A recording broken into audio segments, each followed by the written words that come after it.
안녕하세요. 저는 서민자라고 합니다. 정말 어처구니 없던 제 이야기 좀 들어주세요. 그날따라 유난히 저녁 노을이 아름다웠어요. 저녁 식사를 마치고 가볍게 동네를 한 바퀴 돌고 들어오는 길에 본 하늘은 붉은색과 보라색이 뒤섞여 제 평생 본 것 중에 가장 황홀한 빛깔을 만들어내고 있었습니다. 선선한 저녁 공기에 마음까지 차분해져서 저는 조용히 현관문을 열었습니다. 창문 너머 어스름한 빛이 거실을 부드럽게 감싸고 있었죠. 갈증을 달랠 겸 시원한 보리차를 한 잔 따라 마시며 소파에 앉아 잠시 숨을 고르는데 바로 그 순간이었어요. 집안의 정적을 깨트리는 날카로운 전화벨 소리가 울려 퍼졌습니다. 모르는 번호였어요. 평소 같았으면 광고 전화려니 하고 받지 않았을 테지만 그날은 어쩐지 불길한 예감에 휩싸여 저도 모르게 통화 버튼을 눌렀습니다. 수화기 너머에서는 다급한 남자의 목소리가 들려왔어요. 혹시 김태식 씨 어머니 되십니까? 가슴이 쿵 하고 내려앉는 기분이었습니다. 제 아들, 하나뿐인 제 아들 태식이의 이름을 모르는 남자의 입에서 듣게 될 줄은 꿈에도 몰랐으니까요. 저는 떨리는 목소리로 간신히 대답했습니다. 네, 제가 태식이 엄마인데요. 무슨 일이시죠? 여기는 강원서 경찰서입니다. 아드님께서 운전 중에 사고가. 지금 빨리 병원으로 와보셔야겠습니다. 그 뒤로 경찰이 무슨 말을 더 했는지 기억나지 않아요. 사고라는 단어 하나가 제 머릿속을 망치로 내려치듯 꽝 하고 울렸습니다. 저는 들고 있던 컵을 바닥에 떨어뜨리는 줄도 모르고 지갑만 아무렇게나 챙겨 들고 집 밖으로 뛰쳐나갔어요. 어떻게 택시를 잡았는지 기사님에게 뭐라고 말했는지도 흐릿합니다. 그저 정신을 차렸을 때 저는 차가운 병원 복도를 미친 사람처럼 달리고 있었어요. 응급실 가장 안쪽 하얀 천이 덮인 침대 위에 제 아들 태식이가 누워 있었습니다. 제가 세상에서 가장 사랑하는 눈에 넣어도 아프지 않을 내 아들이요. 저는 흐느끼며 다가가 조심스럽게 천을 걷어냈습니다. 며칠 전까지만 해도 엄마 주말에 맛있는 거 먹으러 가요라며 환하게 웃던 아들의 얼굴은 차갑게 식어 아무런 표정이 없었어요. 저는 그 자리에 주저앉아 아들의 이름을 부르며 목 놓아 울었습니다. 내 세상이 무너지는 소리가 들리는 듯 했어요. 얼마나 울었을까요? 누군가 제 어깨를 잡아 일으켰습니다. 며느리 서은미였어요. 그런데 이상했습니다. 남편을 잃은 아내의 얼굴이라고는 믿을 수 없을 만큼 은미의 눈은 메마르고 표정은 담담했죠. 그녀는 제 귓가에 대고 충격적인 말을 속삭였습니다. 어머니, 그만 우세요. 사람들 보잖아요. 그것보다 태식 씨 앞으로 들어놓은 보험이 꽤 되는데 사망보험금은 보통 언제쯤 나온대요? 저는 제 귀를 의심했습니다. 방금 남편의 시신을 확인한 아내가 할 소리라고는 도저히 믿기지 않았어요. 저는 은미의 팔을 뿌리치고 그녀의 얼굴을 쳐다봤습니다. 혹시 너무 큰 충격에 정신이 나간 것은 아닐까 싶어서요. 하지만 은미의 눈빛은 슬픔이나 충격과는 거리가 멀었어요. 오히려 무언가를 계산하는 듯한 차갑고 이성적인 빛이 번뜩이고 있었습니다. 너 지금 뭐라고 했니? 네 남편이 죽었는데 돈 얘기가 나와. 제 목소리는 분노로 심하게 떨리고 있었어요. 그러자 은미는 귀찮다는 듯한 표정으로 한숨을 푹 쉬더군요. 어머니, 어차피 이렇게 된 거 현실을 생각해야죠. 당장 장례 치를 돈도 없고 앞으로 저 혼자 어떻게 살아요? 태식 씨가 자기 없으면 저 고생할까봐 보험 많이 들어놨다고 했어요. 그게 다 저 생각해서 그런 거잖아요.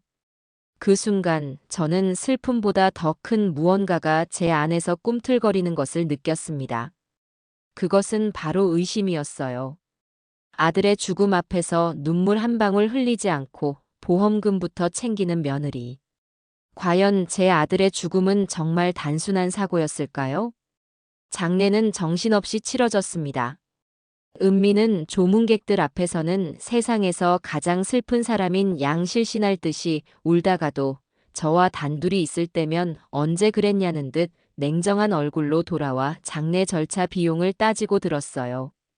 그 이중적인 모습에 저는 소름이 끼칠 정도였습니다.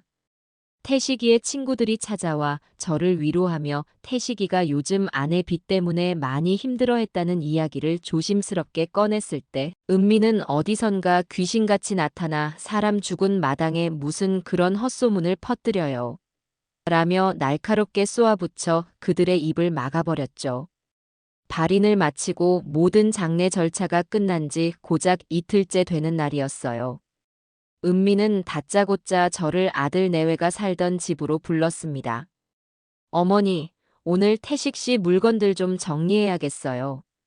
빨리 치우고 이 집도 처분해야죠. 벌써? 아직 49제도 안 지냈는데 너무 빠른 거 아니니? 어머니는 답답하시네요. 언제까지 죽은 사람 물건 끌어안고 사실 거예요? 다 짐이에요, 짐. 빨리 버리고 새 출발해야죠. 저는 기가 막혔지만 아들의 마지막 흔적이 담긴 물건들을 저 여자 손에 망가뜨릴 수는 없다는 생각에 서둘러 아들의 집으로 향했습니다. 하지만 제가 도착했을 때 거실에는 이미 거대한 쓰레기 봉투들이 산더미처럼 쌓여 있었어요. 은미는 태식이가 아끼던 책들을 마구잡이로 구겨넣고 제가 작년 생일에 선물했던 좋은 옷들을 발로 발바봉투에 쑤셔 넣고 있었습니다. 너 지금 뭐 하는 짓이야? 저는 달려가 은미의 손을 뿌리쳤습니다. 제 목소리가 찢어질 듯이 터져 나왔어요. 이건 태식이가 밤새워 읽던 책들이야. 이건 내가 사준 옷이고. 너가 어떻게 네 남편 물건을 이렇게 함부로 다룰 수 있어. 그러자 은미는 제 손을 거칠게 쳐내며 소리쳤습니다. 이게 다 얼마짜린 줄 아세요? 중고로 팔아봤자 똥값도 못 받아요. 자리만 차지하고 먼지만 쌓이는 쓰레기라고요. 어머니가 뭔데 참견이세요? 이 집 주인은 이제 저예요. 저는 할 말을 잃었습니다. 아들의 온기가 채 가시지 않은 집에서 아들의 추억이 담긴 물건들을 쓰레기 취급하는 저 여자는 인간이 아니라고 생각했어요. 저는 더 이상 은미와 말을 섞고 싶지 않았습니다. 대신 묵묵히 태식이가 쓰던 서재 방으로 들어갔어요. 방 한쪽 벽면을 가득 채운 거대한 원목 책장이 눈에 들어왔습니다. 태식이가 독립할 때 큰맘 먹고 사준 아들이 가장 아끼던 가구였죠. 이 책장만큼은 내가 가져가야겠다. 이건 태식이가 가장 아끼던 거니까. 제가 말하자 은미는 코웃음을 치며 비꼬았습니다. 어머니, 그 무거운 걸 어디다 두시려고요? 버리는데도 돈 드는 거 아시죠? 그냥 버리고 가세요. 시끄럽다. 이건 내가 알아서 할 테니 너는 손 떼지 마. 저는 은미의 말을 무시하고 책장을 옮기기 시작했습니다. 혼자서는 어림도 없는 무게였죠. 은미는 팔짱을 낀 채 구경만 할 뿐 도와줄 생각은 전혀 없어 보였어요. 제가 낑낑거리며 책장을 벽에서 조금씩 떼어내는 순간이었습니다.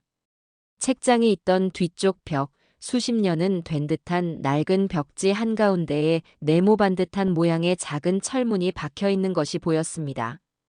가정용 소형 금고였어요. 이건 뭐지? 세상에. 저도 모르게 중얼거렸습니다. 제 평생 저런 것이 아들 집에 있으리라고는 상상도 해본 적이 없었어요. 그 순간 뒤에서 지켜보던 은미의 표정이 미세하게 굳어지는 것을 저는 놓치지 않았습니다.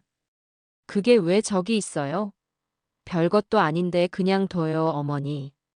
은미는 당황한 기색이 역력한 목소리로 저를 말렸어요.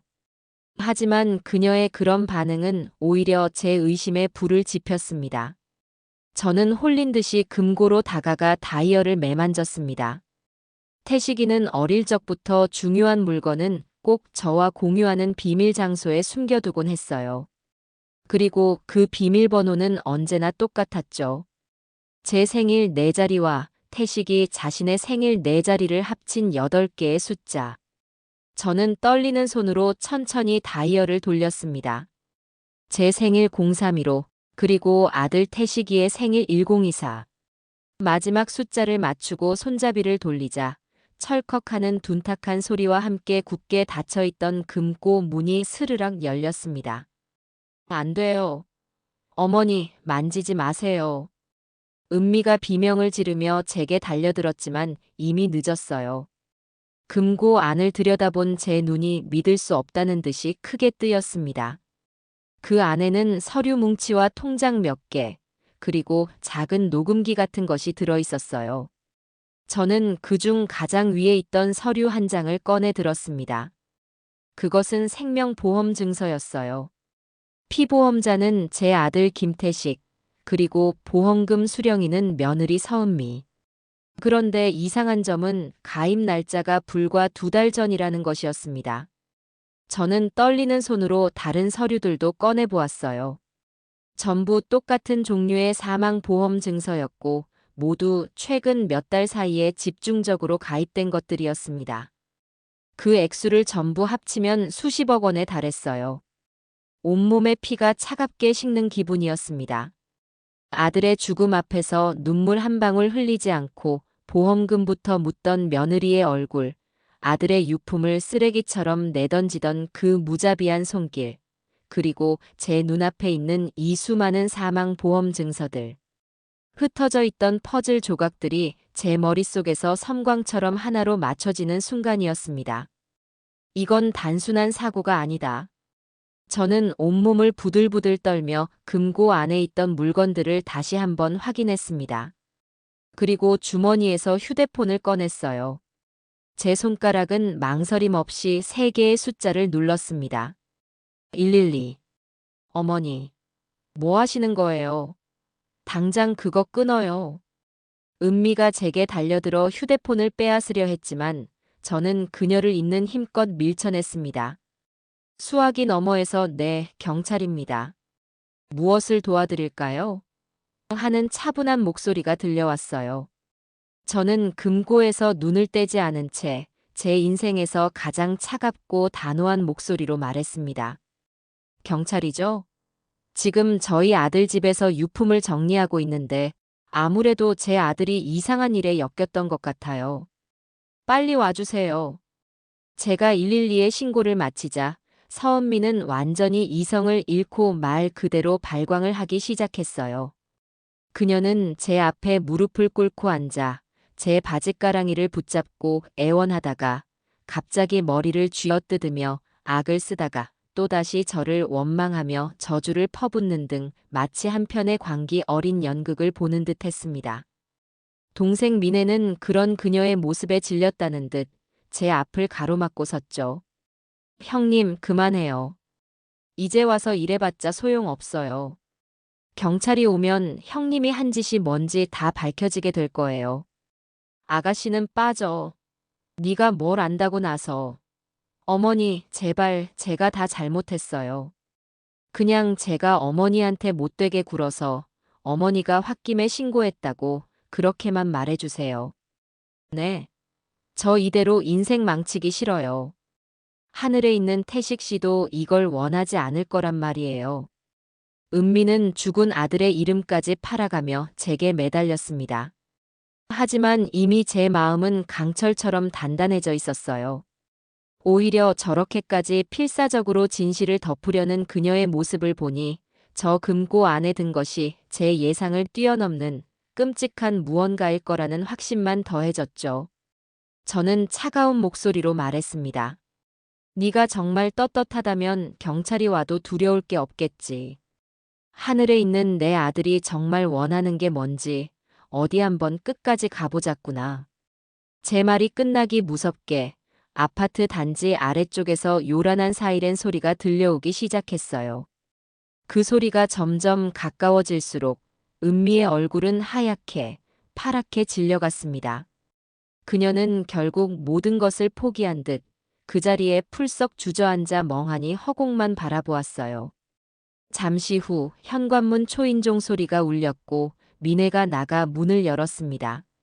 집 안으로 들어온 것은 나이가 지긋하고 인상이 좋아 보이는 중년의 형사와 아직 앳된 티를 벗지 못한 젊은 형사 두 사람이었어요. 자신을 박진우 형사라고 소개한 중년 형사는 거실을 가득 채운 쓰레기 더미와 넋이 나간 채 앉아있는 은미, 그리고 활짝 열린 금고를 차례로 훑어보더니 심각한 표정으로 제게 물었습니다. 어머님, 서민자 씨 되십니까? 신고 내용이 아드님의 사망이 단순한 사고가 아닌 것 같다는 내용이었는데 자세한 상황 설명을 좀 해주시겠어요? 그의 목소리는 차분했지만 눈빛은 예리하게 빛나고 있었어요. 저는 서재방을 가리키며 말했죠. 아들 유품을 정리하다가 저 책장 뒤에서 저 금고를 발견했어요. 그리고 그 안에서 이걸 찾았습니다. 저는 금고 앞에 흩어놓았던 서류 뭉치들을 집어들어 박 형사님에게 건넸습니다.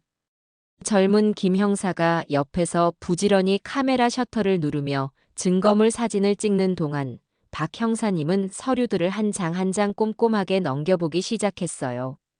그의 미간 주름이 점점 더 깊어졌습니다. 이게 전부 사망보험금 증서로군요. 피보험자는 고 김태식 씨, 수혜자는 모두 배우자인 서은미 씨. 그런데 액수가 일반적인 상식선을 훨씬 뛰어넘는군요.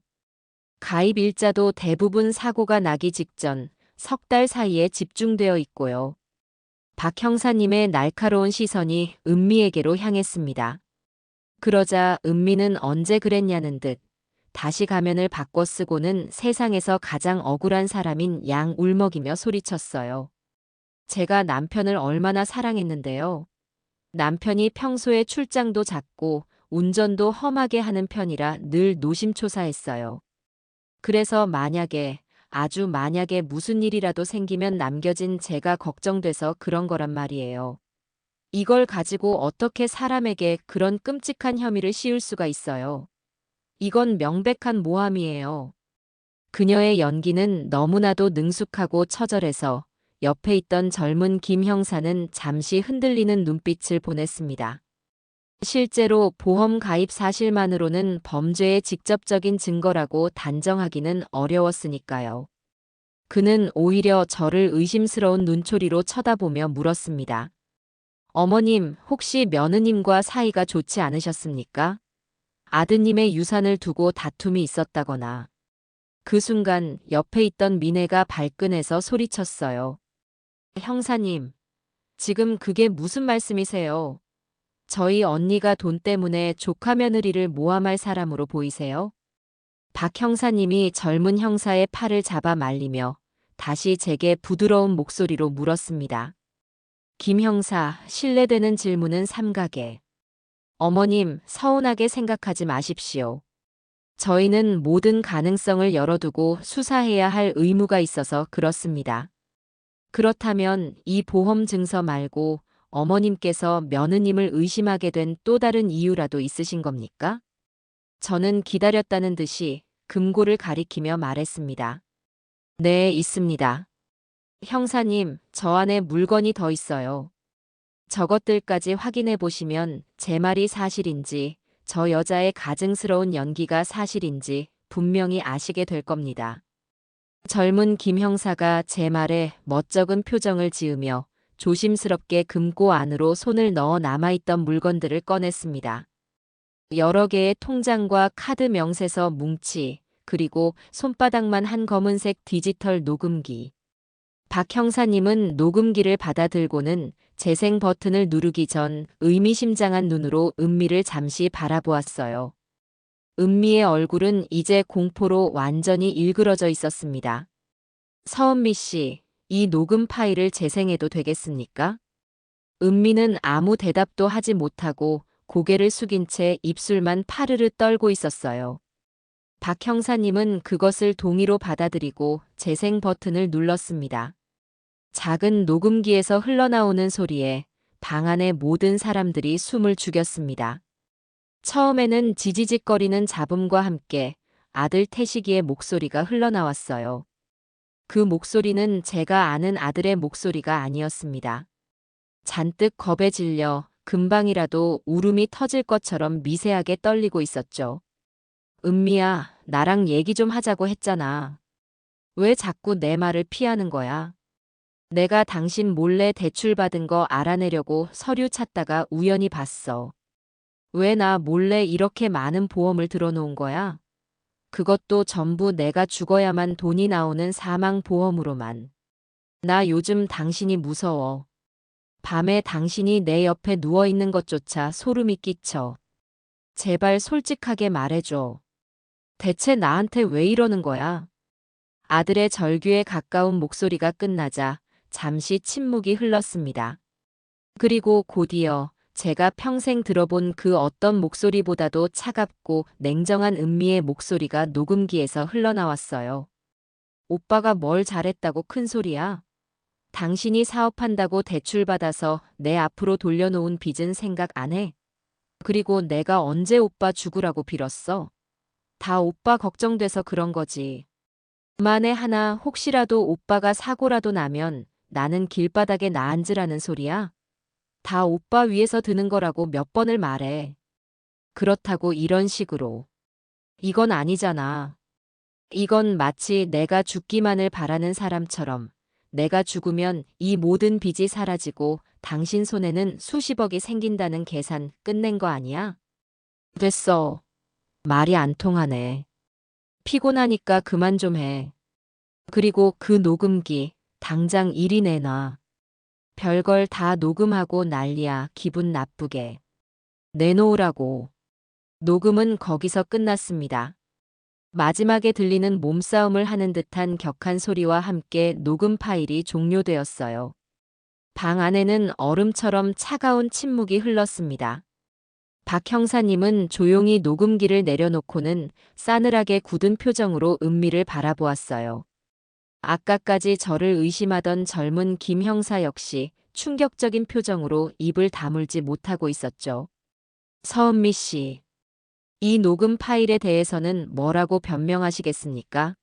남편분은 명백히 당신에게서 신변의 위협을 느끼고 계셨던 것 같은데요.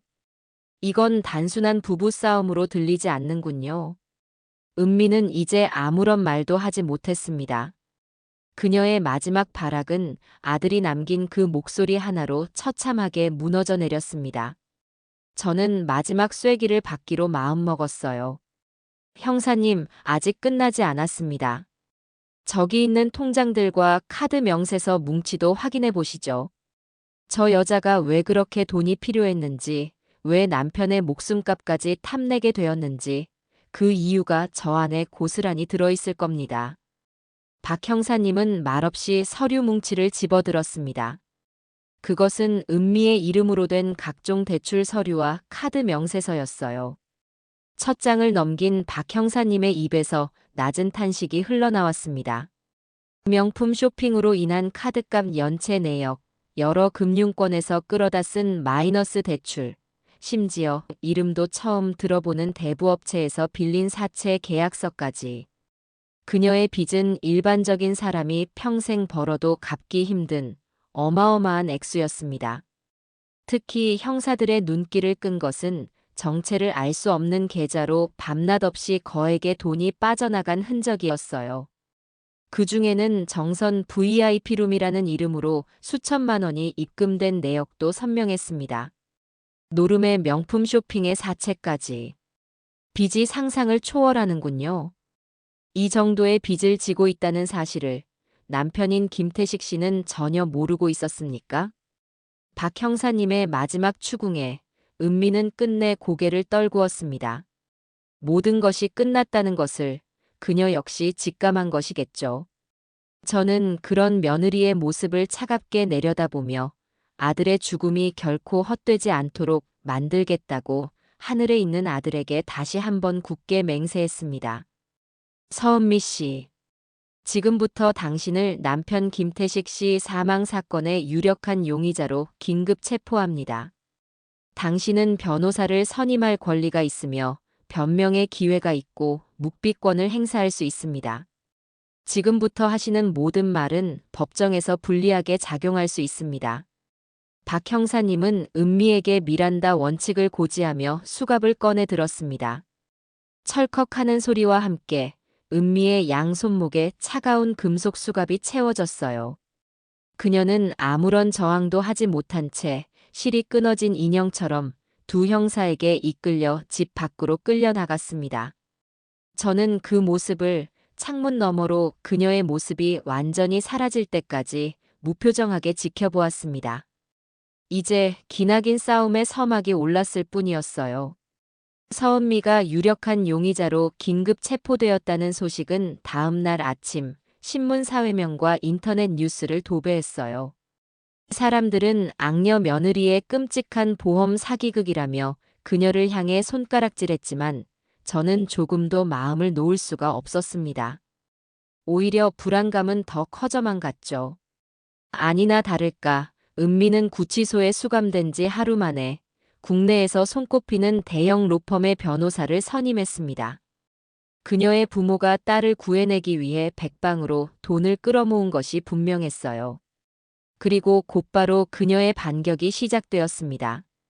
은미의 변호인은 언론을 통해 이번 사건은 시어머니의 일방적인 주장과 오해에서 비롯된 비극이라며 서은미 씨 역시 남편을 잃은 슬픔에 잠긴 피해자이며 모든 진실은 법정에서 밝혀질 것이라는 입장을 발표했어요. 그것을 시작으로 저를 천하의 몹쓸 악독한 시어머니로 몰아가려는 끔찍한 여론몰이가 시작되었습니다. 은미의 친구라고 주장하는 사람들이 익명으로 방송 인터뷰에 나타나기 시작했어요. 원래 그 시어머니 분이 아들에 대한 집착이 엄청나셨어요. 결혼 초부터 은미를 엄청나게 구박하고 돈 문제로 들들 볶았다고 들었어요. 태식 씨가 효자이긴 한데 너무 마마보이 기질이 있어서 항상 어머니랑 아내 사이에서 힘들어했어요. 은미가 중간에서 정말 고생 많이 했죠. 결국 아들 보험금이랑 유산을 독차지하려고 착한 며느리한테 누명을 씌우는 게 아닌가 싶어요. 정말 무서운 세상이에요.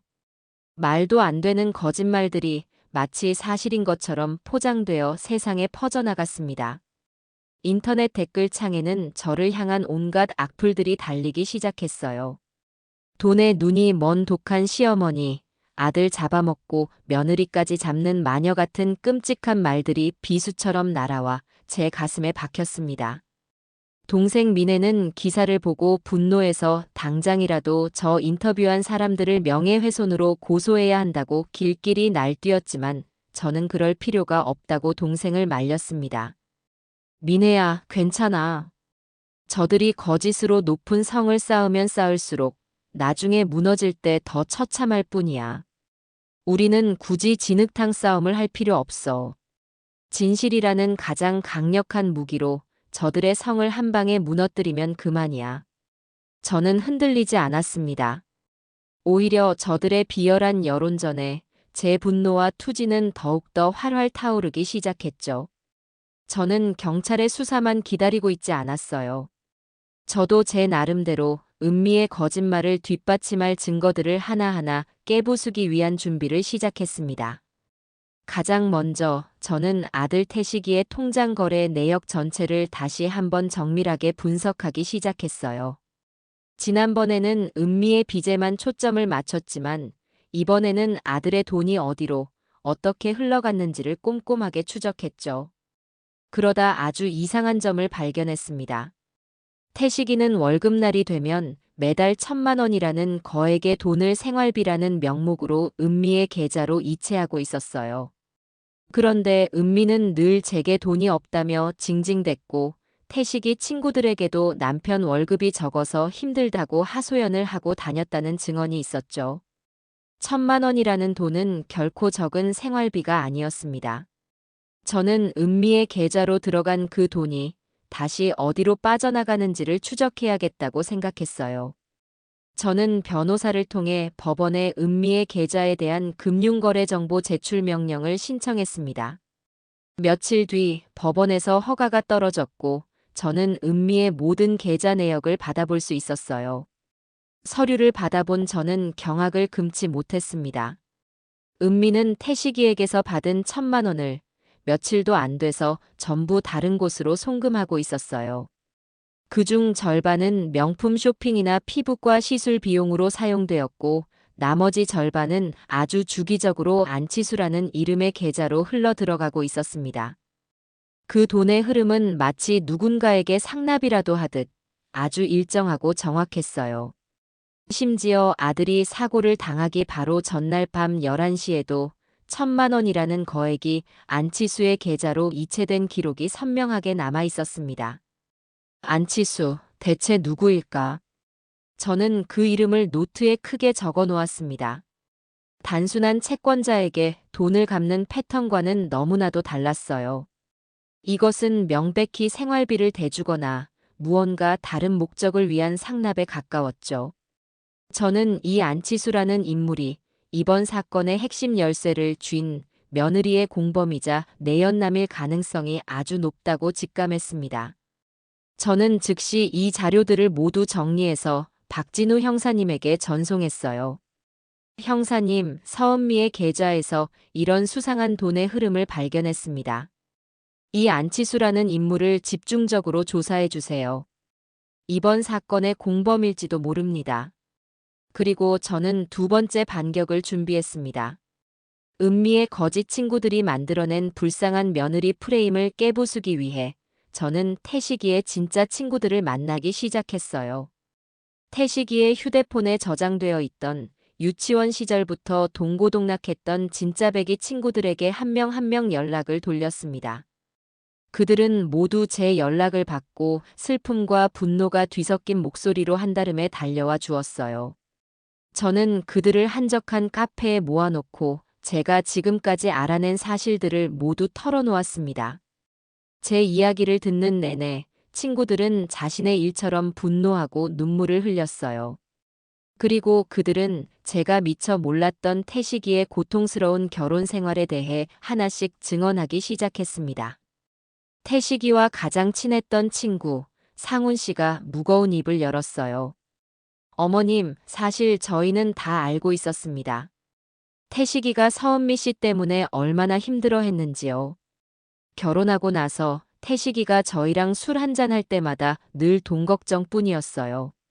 자기가 버는 돈으로는 도저히 아내의 씀씀이를 감당할 수가 없다고 밑 빠진 독에 물 붓는 기분이라고 했습니다. 한 번은 서은미 씨가 친구들이랑 해외여행 간다고 명품 가방을 사달라고 졸랐는데 태식이가 돈이 없다고 거절했더니 며칠 동안 집에도 안 들어오고 연락도 끊었다고 하더군요. 결국 태식이가 저희한테 돈을 빌려서 그 가방을 사줬습니다. 그때 저희가 말렸어야 했는데 그게 너무 후회가 됩니다.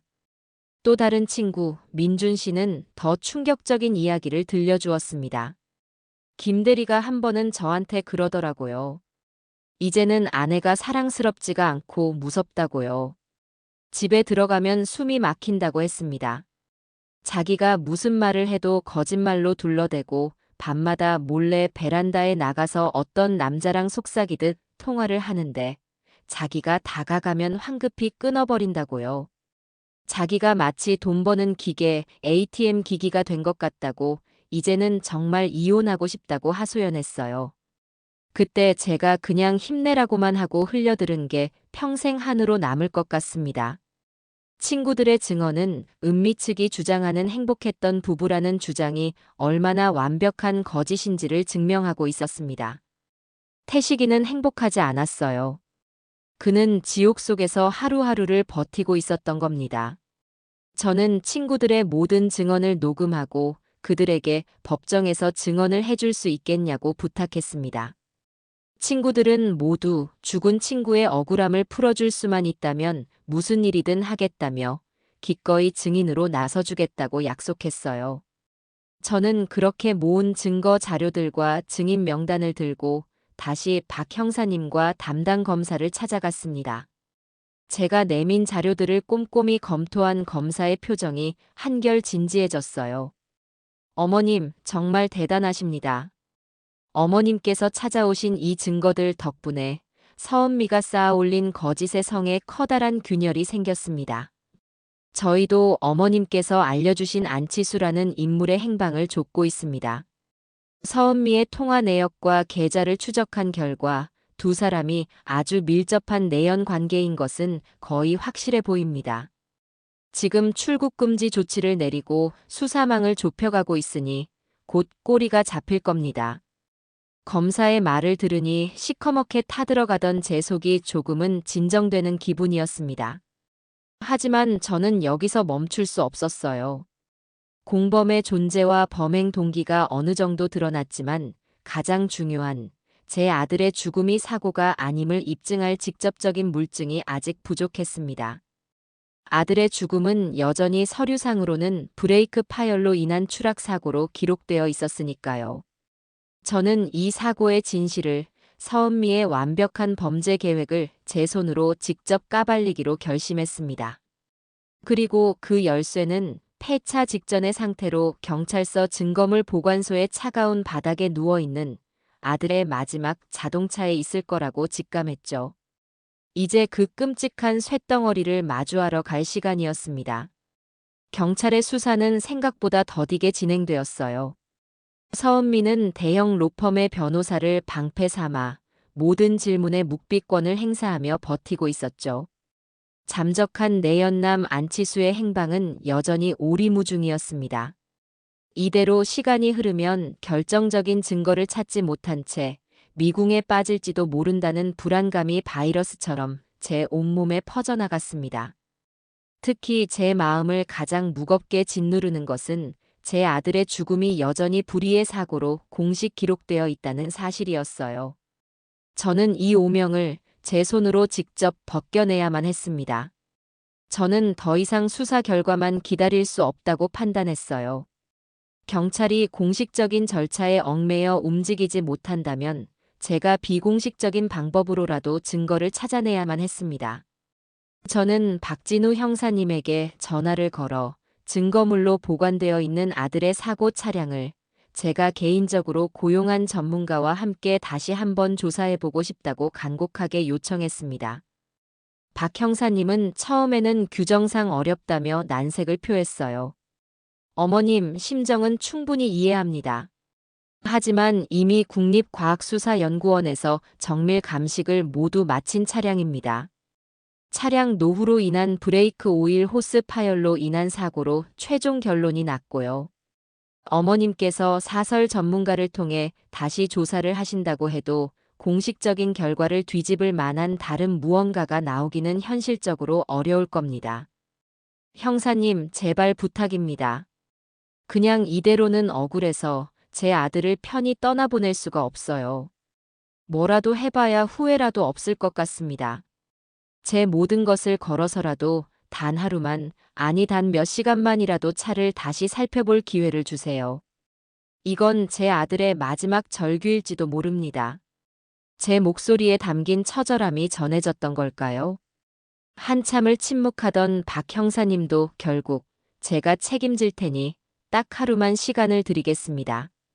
대신 절대 수사에 방해가 되어서는 안 됩니다라며 제 부탁을 어렵게 들어주었습니다.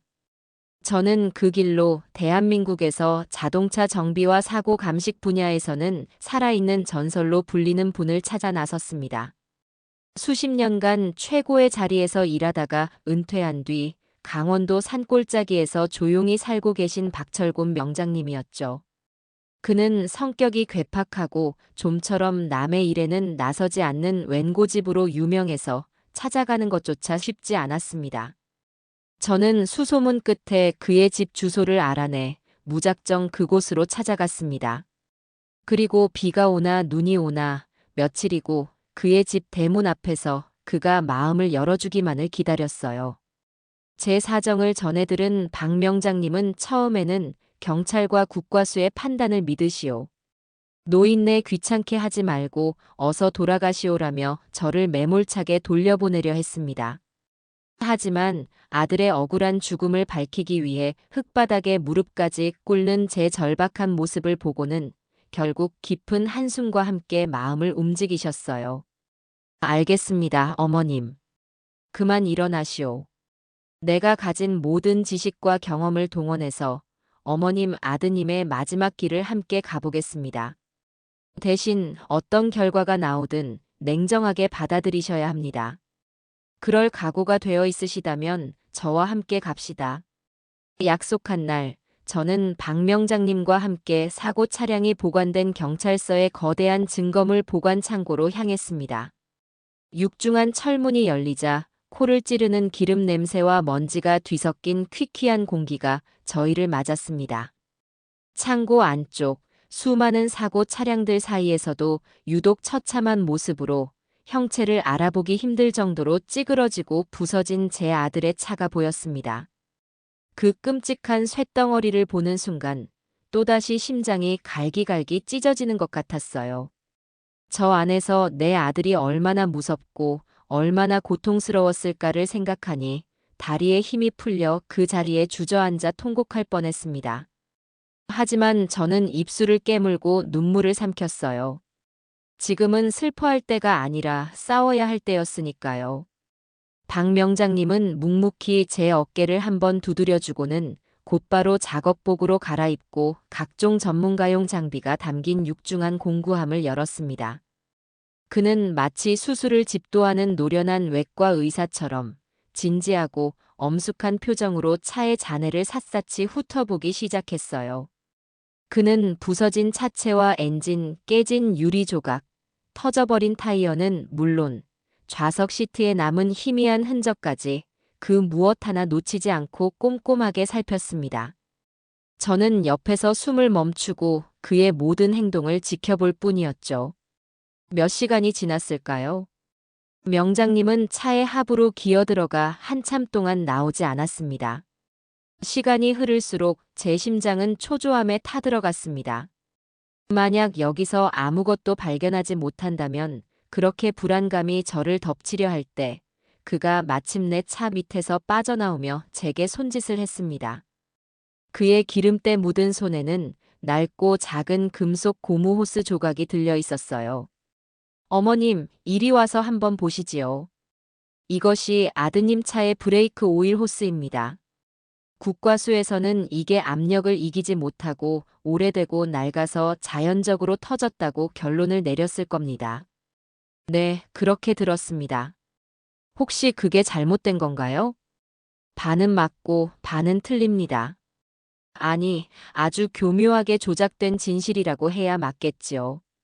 박 명장님은 호스의 절단면을 손가락으로 가리키며 아주 낮고 분노에 찬 목소리로 설명하기 시작했습니다.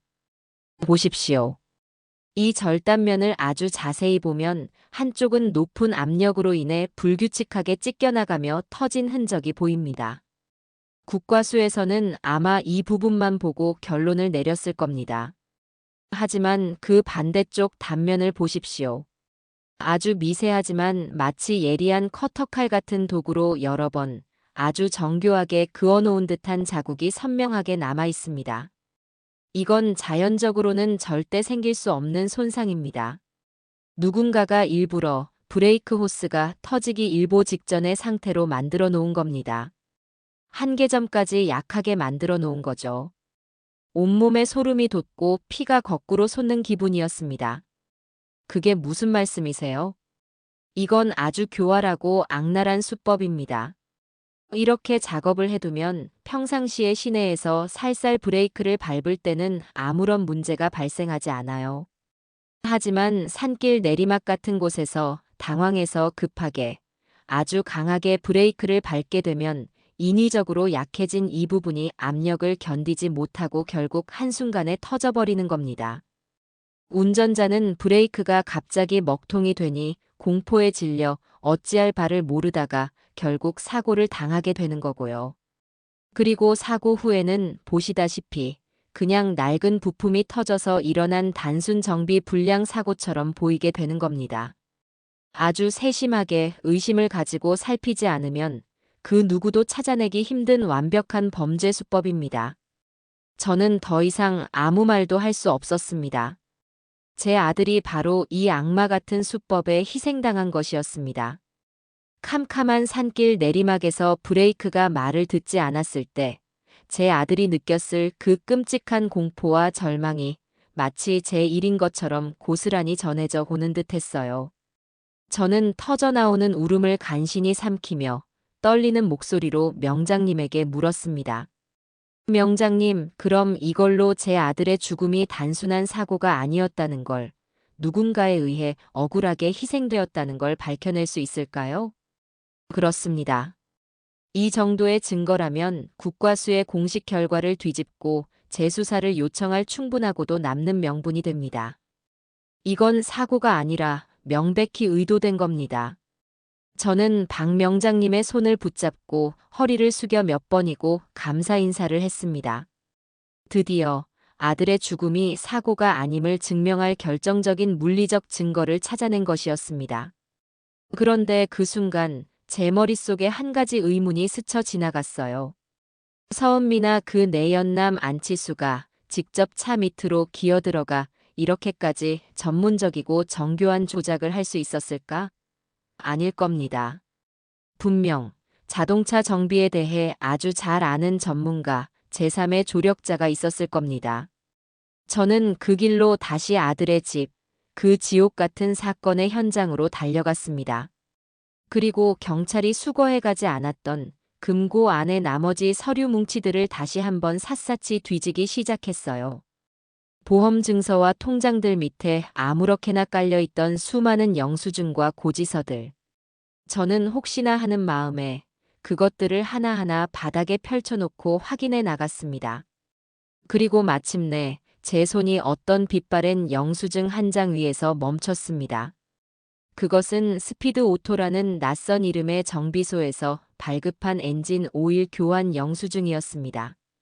그런데 이상한 점은 그 정비소의 주소가 제가 한 번도 들어보지 못한 인천 외곽의 허름한 공단 지역으로 되어 있다는 것이었어요. 태식이는 늘 집 근처의 단골 카센터만 이용했었는데 말이죠. 더 소름 끼치는 것은 그 영수증에 찍힌 날짜가 바로 아들이 사고를 당하기 불과 이틀 전이라는 사실이었습니다. 저는 즉시 이 영수증을 사진으로 찍어 박진우 형사님에게 전송했습니다. 그리고 전화를 걸어 박 명장님이 발견한 사실과 이 의문의 영수증에 대해 설명했어요. 제 이야기를 들은 박 형사님의 목소리가 그 어느 때보다도 심각해졌습니다. 어머님, 지금 바로 그 영수증에 적힌 주소로 출동하겠습니다. 어머님도 괜찮으시다면 저와 함께 현장으로 가주시겠습니까? 저와 박 형사님은 곧바로 영수증에 적힌 주소로 향했습니다. 그곳은 정말 사람의 발길이 거의 닿지 않는 듯한 낡고 음산한 분위기의 공업단지였어요. 주소지에 도착하니 셔터가 굳게 내려진 허름한 정비소 건물이 하나 보였습니다. 스피드 오토라는 간판은 이미 녹이 슬어 페인트가 다 벗겨져 있었죠. 누가 봐도 오랫동안 영업을 하지 않은 유령 건물처럼 보였습니다. 역시 범행을 위해 잠시 이용하고 이미 도망치고 없군요. 박 형사님이 혀를 차며 말했습니다. 허탈함에 눈앞이 캄캄해지는 기분이었어요. 이대로 마지막 단서를 놓치는 건가 싶었죠. 하지만 저는 포기할 수 없었습니다. 저는 주변을 둘러보다가 정비소길 건너편에 24시간 운영하는 작은 편의점을 발견했습니다. 그리고 그 편의점 처마 밑에 달려있는 먼지 쌓인 둥근 CCTV 카메라를 보았어요. 형사님, 저기 편의점에 CCTV가 있어요. 저 카메라가 정비소 입구를 정확히 비추고 있어요. 저기에 분명 무언가가 찍혔을지도 몰라요. 우리는 곧바로 편의점으로 달려가 잠들어 있던 주인 아주머니를 깨워 사정을 설명하고 사고 이틀 전 날짜의 CCTV 영상을 확보해달라고 요청했습니다. 아주머니는 경찰의 협조 요청에 투덜거리면서도 컴퓨터를 켜서 그날의 영상을 찾아주었어요. 작은 모니터 화면을 통해 그날의 영상이 재생되기 시작했습니다. 희미하고 거친 화질의 흑백 영상이었지만 제 눈에는 그 어떤 영화보다도 선명하게 보였습니다. 영상 속에서 제 아들의 익숙한 흰색 세단 한 대가 문제의 그 스피드 오토 정비소 안으로 스르륵 들어갔습니다. 그리고 잠시 후 운전석과 조수석에서 두 사람의 인형이 내렸어요. 한 명은 긴 머리의 여자, 바로 제 며느리 서은미였습니다. 그리고 그녀의 옆에 서서 아주 다정하게 그녀의 어깨를 감싸고 있던 남자. 바로 경찰이 그토록 찾아 헤매던 잠적한 내연남 안치수였습니다. 두 사람은 마치 데이트라도 하는 연인처럼 웃고 떠들며 정비소 안으로 사라졌고 몇 시간 뒤 다시 나타나 함께 차를 몰고 유유히 그곳을 빠져나갔습니다. 모든 퍼즐이 완벽하게 맞춰지는 순간이었습니다. 서은미와 안치수가 공모하여 제3의 인물인 유령 정비소 사장과 함께 아들의 차 브레이크를 고의로 조작했던 겁니다. 잡았다.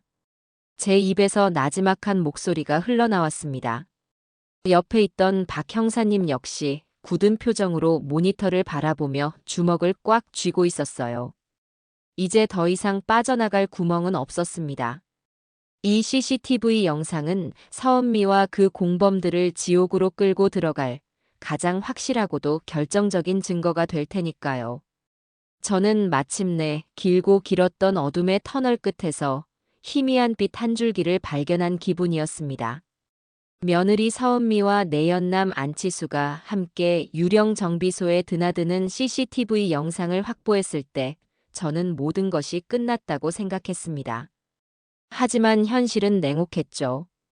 박 형사님은 제게 이 영상은 두 사람이 그 시간, 그 장소에 함께 있었다는 강력한 정황 증거는 되지만 차를 직접 조작했다는 행위를 담고 있지는 않습니다. 저들은 분명 정비소 사장에게 모든 걸 떠넘기려 할 겁니다. 그리고 그 정비소 사장은 이미 연기처럼 사라졌고요. 재판까지 가려면 저들의 범행 동기와 계획을 입증할 더 확실한 무언가가 필요합니다라고 말했습니다. 그의 말은 옳았어요. 저는 세상을 떠들썩하게 했던 여러 사건들이 어떻게 증거 불충분으로 범인에게 유리하게 뒤집히는지를 똑똑히 봐왔습니다. 이대로는 안 됐어요. 아들의 죽음을 둘러싼 진실의 마지막 조각, 저 악마들의 추악한 계획을 증명할 결정적인 증거가 필요했습니다. 저는 며칠 밤낮으로 무엇을 더 찾아야 할지 고민에 잠겼습니다. 그러던 중 문득 뇌리를 스치는 기억이 하나 있었어요. 아들의 유품을 정리하던 날, 은미가 태식이의 노트북을 가리키며 했던 말이었습니다. 어머니, 그거 고장나서 안 켜져요. 버리세요. 그때는 그냥 무심코 지나쳤던 말이었습니다. 하지만 다시 생각해보니 이상했죠. 태식이는 자신의 물건, 특히 전자기기 같은 것은 병적으로 아끼고 관리하던 아이였습니다. 그런 아이가 노트북을 고장난 채로 방치해 두었다는 것이 앞뒤가 맞지 않았어요. 그리고 무엇보다 그 말을 하던 은미의 표정이 어딘지 모르게 부자연스러웠다는 기억이 떠올랐습니다. 저는 다음 날 바로 아들의 집으로 향했습니다. 집은 경찰의 폴리스 라인이 쳐져 있었지만 박 형사님의 허락을 받아 안으로 들어갈 수 있었어요. 저는 곧장 태식이의 서재로 들어가 먼지가 뽀얗게 쌓인 책상 위에 놓인 노트북을 열었습니다. 은미의 말대로 전원 버튼을 눌러도 아무런 반응이 없었어요. 하지만 저는 포기하지 않았습니다. 태식이는 중요한 자료는 언제나 여러 곳에 백업해두는 철두철미한 성격이었으니까요. 그 순간 제 머릿속에 또 다른 기억의 조각이 떠올랐습니다. 바로 금고 안 서류 뭉치들 밑에 깔려있던 작은 USB 메모리였습니다. 당시에는 대수롭지 않게 여겨 경찰에게 증거물로 넘겼었죠. 저는 즉시 박 형사님에게 연락해 증거물로 보관 중인 그 USB를 잠시 돌려받을 수 있겠냐고 물었습니다. 박 형사님은 의아해하면서도 제 부탁을 들어주었어요. USB를 손에 넣은 저는 다시 아들의 집으로 돌아와 노트북의 USB 포트에 그것을 조심스럽게 꽂았습니다. 그리고 다시 한번 전원 버튼을 눌렀어요. 그러자 놀라운 일이 벌어졌습니다. 죽은 듯이 잠잠하던 노트북이 삐 하는 작은 소리와 함께 생명을 얻은 듯 부팅되기 시작한 겁니다. 마치 그 USB가 이 노트북을 깨우는 유일한 열쇠라도 되는 것처럼 말이죠. 화면에는 일반적인 윈도우 로고가 아닌 낯선 보안 프로그램의 로그인 창이 떴습니다. 비밀번호를 입력하라는 메시지가 깜빡이고 있었죠. 저는 잠시 막막했지만 이내 마음을 다잡고 키보드에 손을 올렸습니다. 태식이가 평생 사용해온 비밀번호는 단 하나뿐이었으니까요. 제가 어릴 적 아들에게 선물했던 첫 강아지의 이름, 해피. 그리고 그 강아지가 우리 가족이 된 날짜. 저는 떨리는 손으로 해피0817을 입력하고 엔터키를 눌렀습니다. 잠시의 정적 후 화면이 바뀌며 익숙한 바탕화면이 나타났습니다. 하지만 그 바탕화면에 있는 폴더는 단 하나뿐이었어요. 제 심장을 먹게 만든 그 폴더의 이름은 바로 이혼 준비였습니다. 저는 마른 침을 삼키며 그 폴더를 더블 클릭했습니다. 안에는 여러 개의 파일들이 날짜별로 정리되어 있었어요. 저는 마치 아들의 유언을 읽는 심정으로 파일들을 하나씩 열어보기 시작했습니다. 가장 먼저 눈에 띈 것은 어떤 엑셀 파일이었습니다. 파일을 열자 화면 가득 빽빽한 숫자들이 나타났어요. 그것은 은미의 카드 사용 내역, 대출 내역, 그리고 사치품 구매 목록을 태식이가 직접 정리해 놓은 장부였습니다. 언제, 어디서, 무엇을 샀는지 할부 개월 수까지 하나도 빠짐없이 기록되어 있었죠. 제가 어렴풋이 짐작만 하던 며느리의 빚이 상상을 초월하는 규모의 숫자로 눈앞에 펼쳐졌습니다. 아들은 이 모든 것을 알고 있었던 겁니다. 다음으로 압축 파일을 열었습니다. 압축을 풀자 수십 장의 사진 파일이 나타났어요. 저는 떨리는 손으로 첫 번째 사진을 클릭했습니다. 사진 속에는 며느리 은미가 낯선 남자와 다정하게 팔짱을 낀 채 호텔 로비로 들어가는 모습이 찍혀 있었어요. 그 남자의 얼굴은 낯이 익었습니다. 바로 CCTV 영상에 나왔던 내연남, 안치수였죠. 다른 사진들에는 두 사람이 고급 레스토랑에서 와인을 마시거나 명품 매장에서 쇼핑을 하는 모습들이 담겨 있었습니다. 아들이 이 사진들을 어떤 심정으로 저장해 두었을지 생각하니 가슴이 미어지는 것 같았어요. 아마도 이혼 소송을 위해 흥신소에 의뢰해서 받은 사진들이 분명했습니다. 그리고 제 심장을 가장 철렁하게 만든 것은 어떤 음성 파일이었습니다.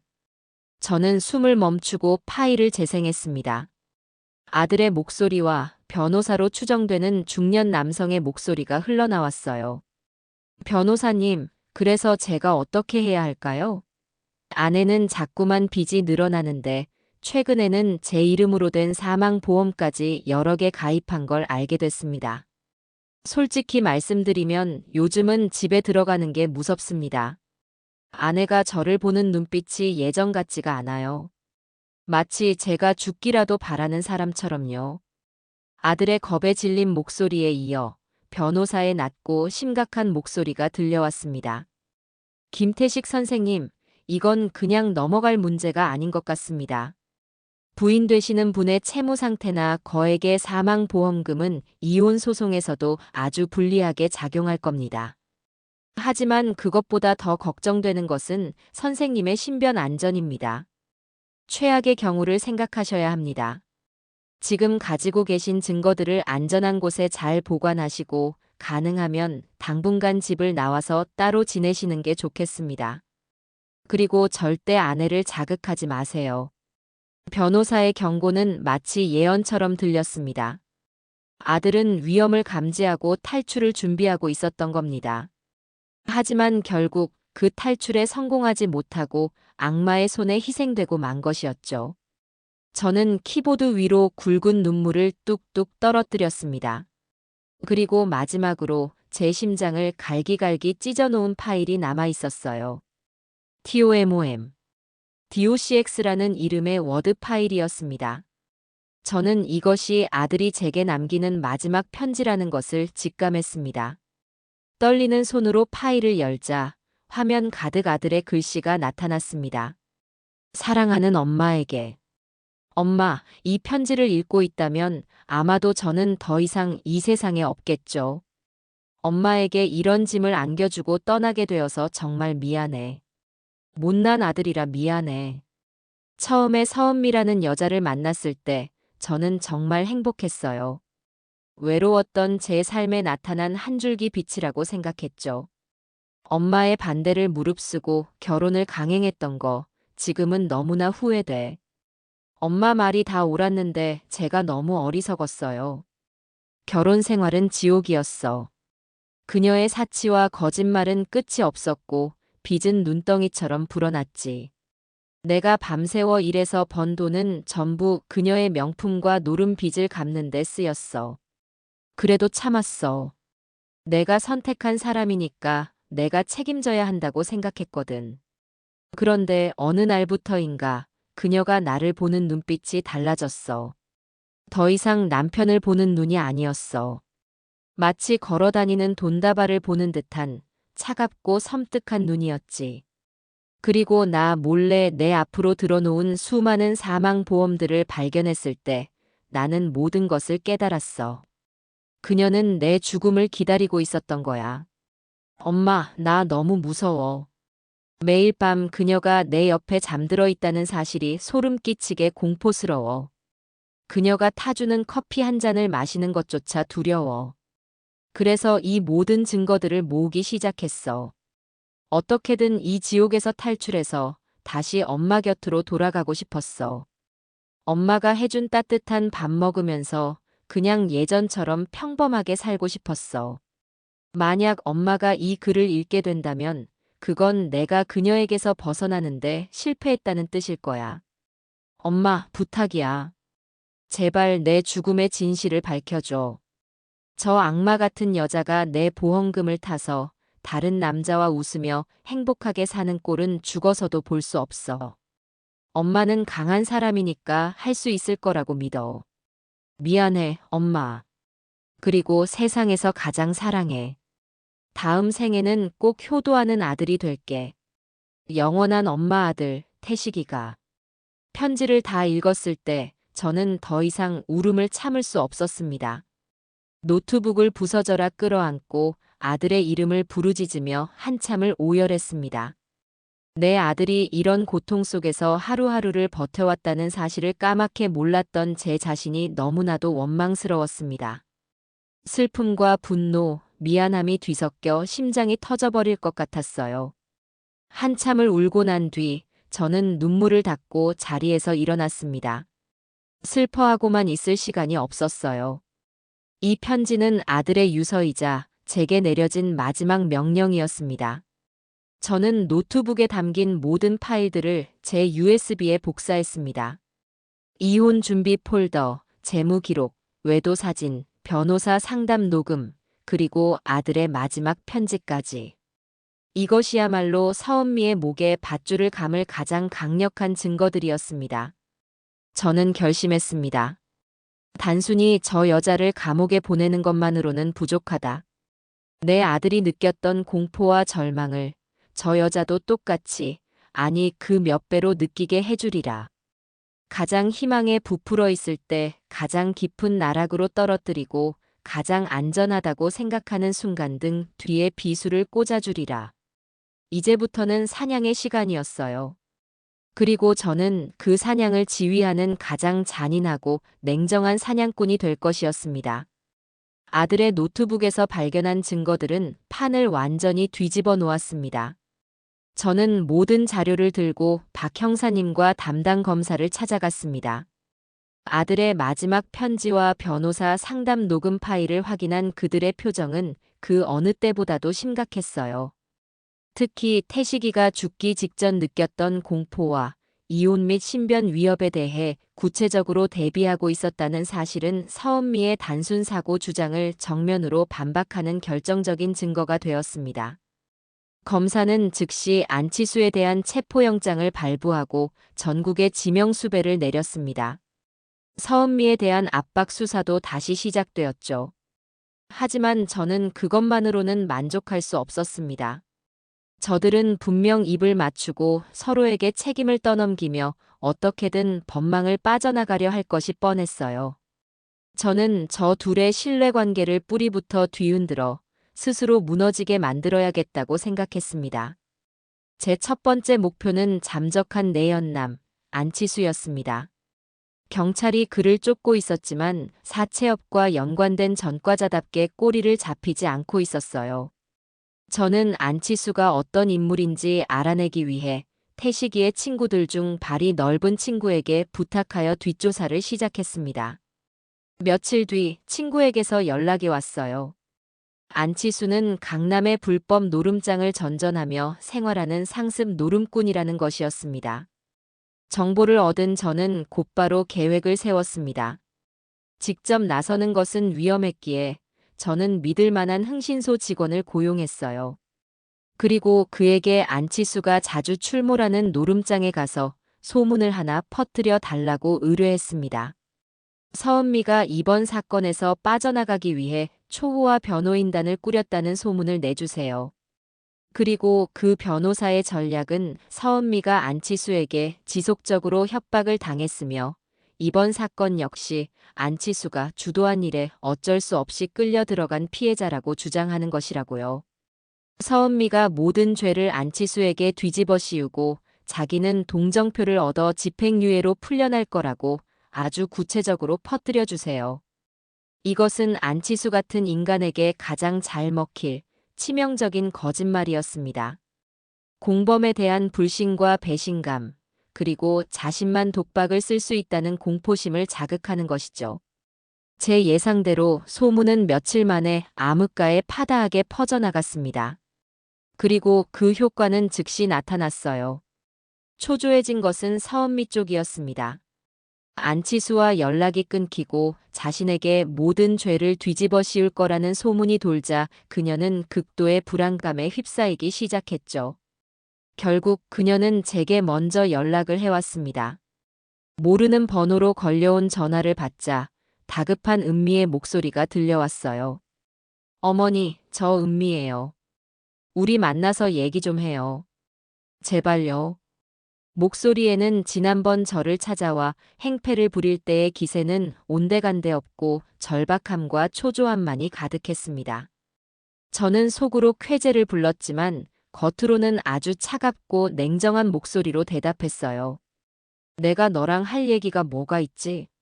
난 이제 검찰 조사에 성실히 임할 뿐이야. 아니에요, 어머니. 오해가 있으세요. 이대로 가면 우리 둘 다 망해요. 제발 딱 한 번만 만나주세요. 제가 다 설명해 드릴게요.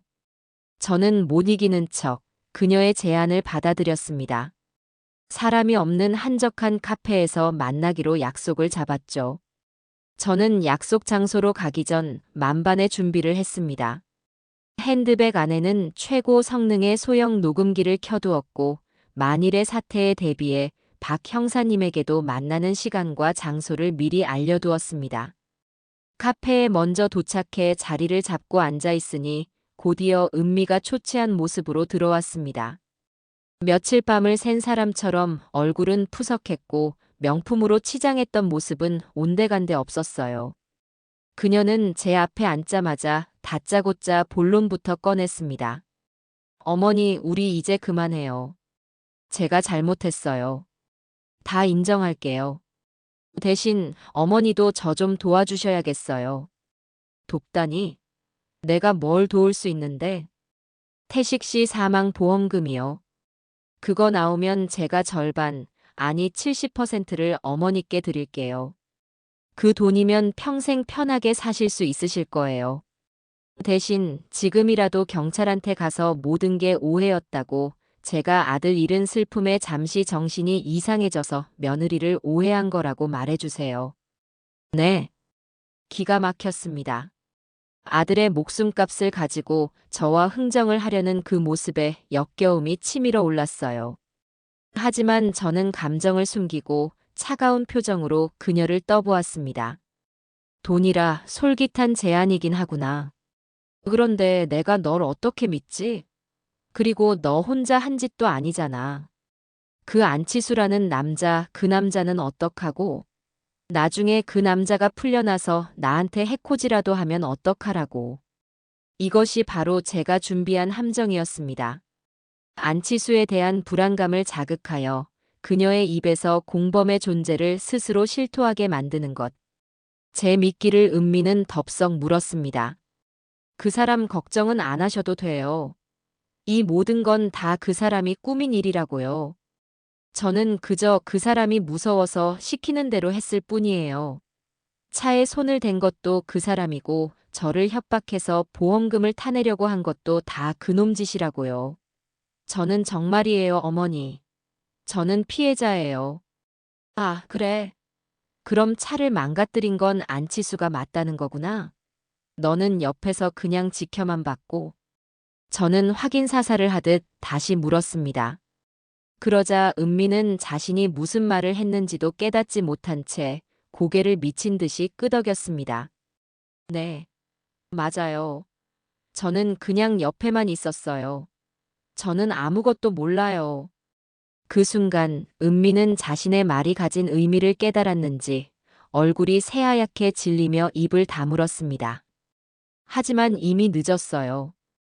그녀는 자신의 입으로 안치수가 범인이라는 사실과 자신이 범행 현장에 함께 있었다는 사실을 전부 자백한 셈이었습니다. 저는 핸드백 속 녹음기가 제대로 작동하고 있음을 확인하며 차갑게 미소 지었습니다. 알겠다.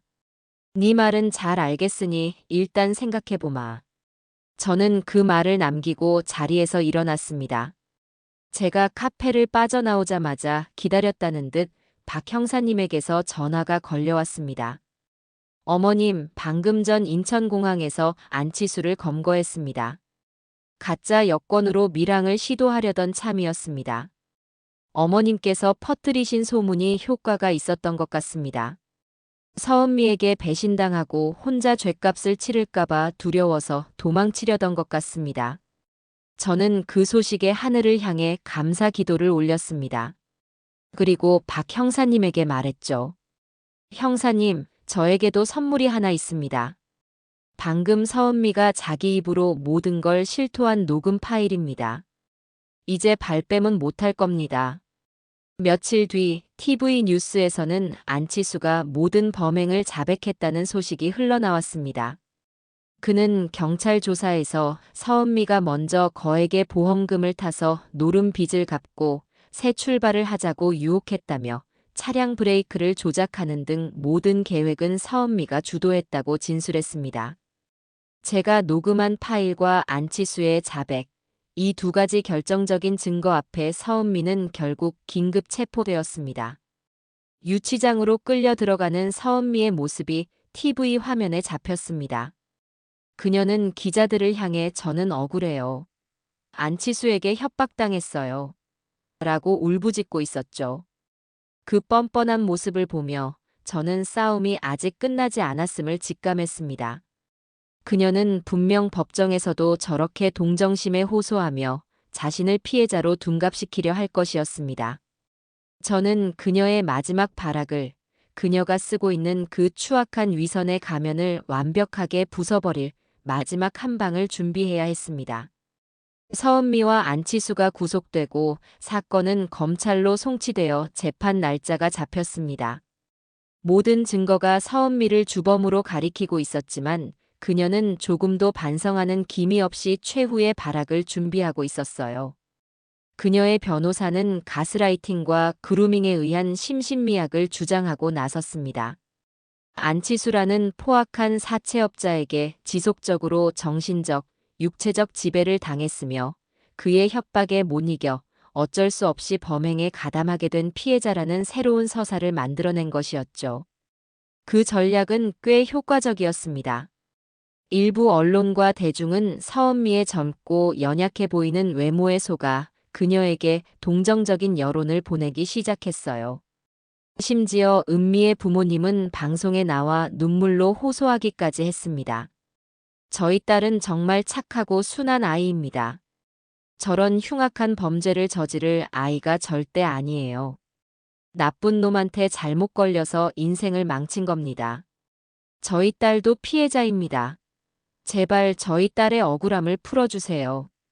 그들의 뻔뻔한 연기를 TV로 지켜보면서 저는 분노에 치가 떨렸습니다.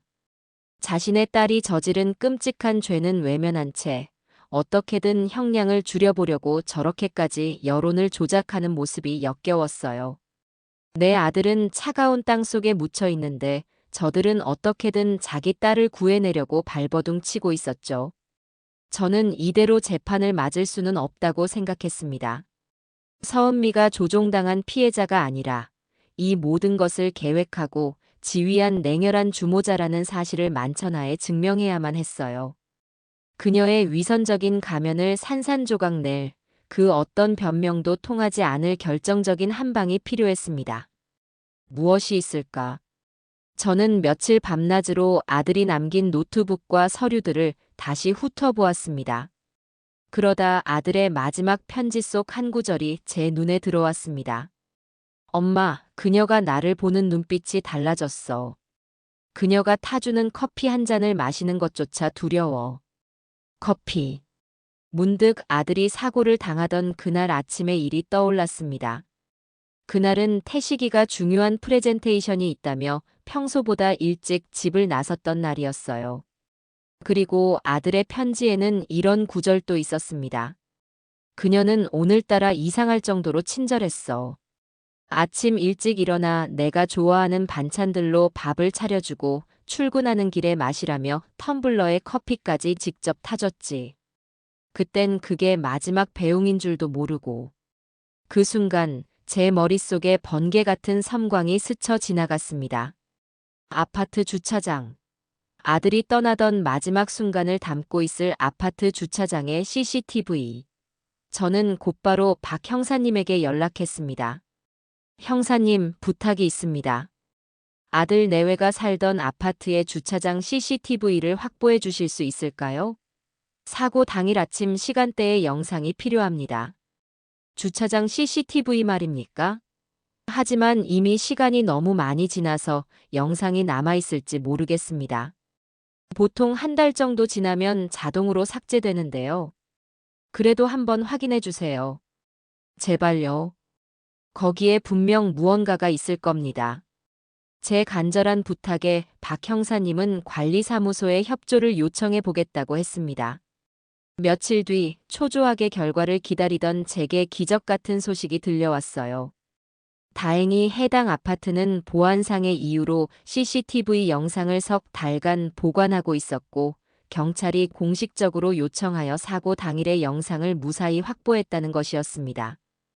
저는 검사 그리고 박 형사님과 함께 경찰서의 영상 분석실로 향했습니다. 어두운 방 안 커다란 모니터 화면에 그날 아침의 주차장 풍경이 펼쳐졌어요. 제 아들의 차가 주차된 구역을 확대하자 곧이어 익숙한 인형이 나타났습니다.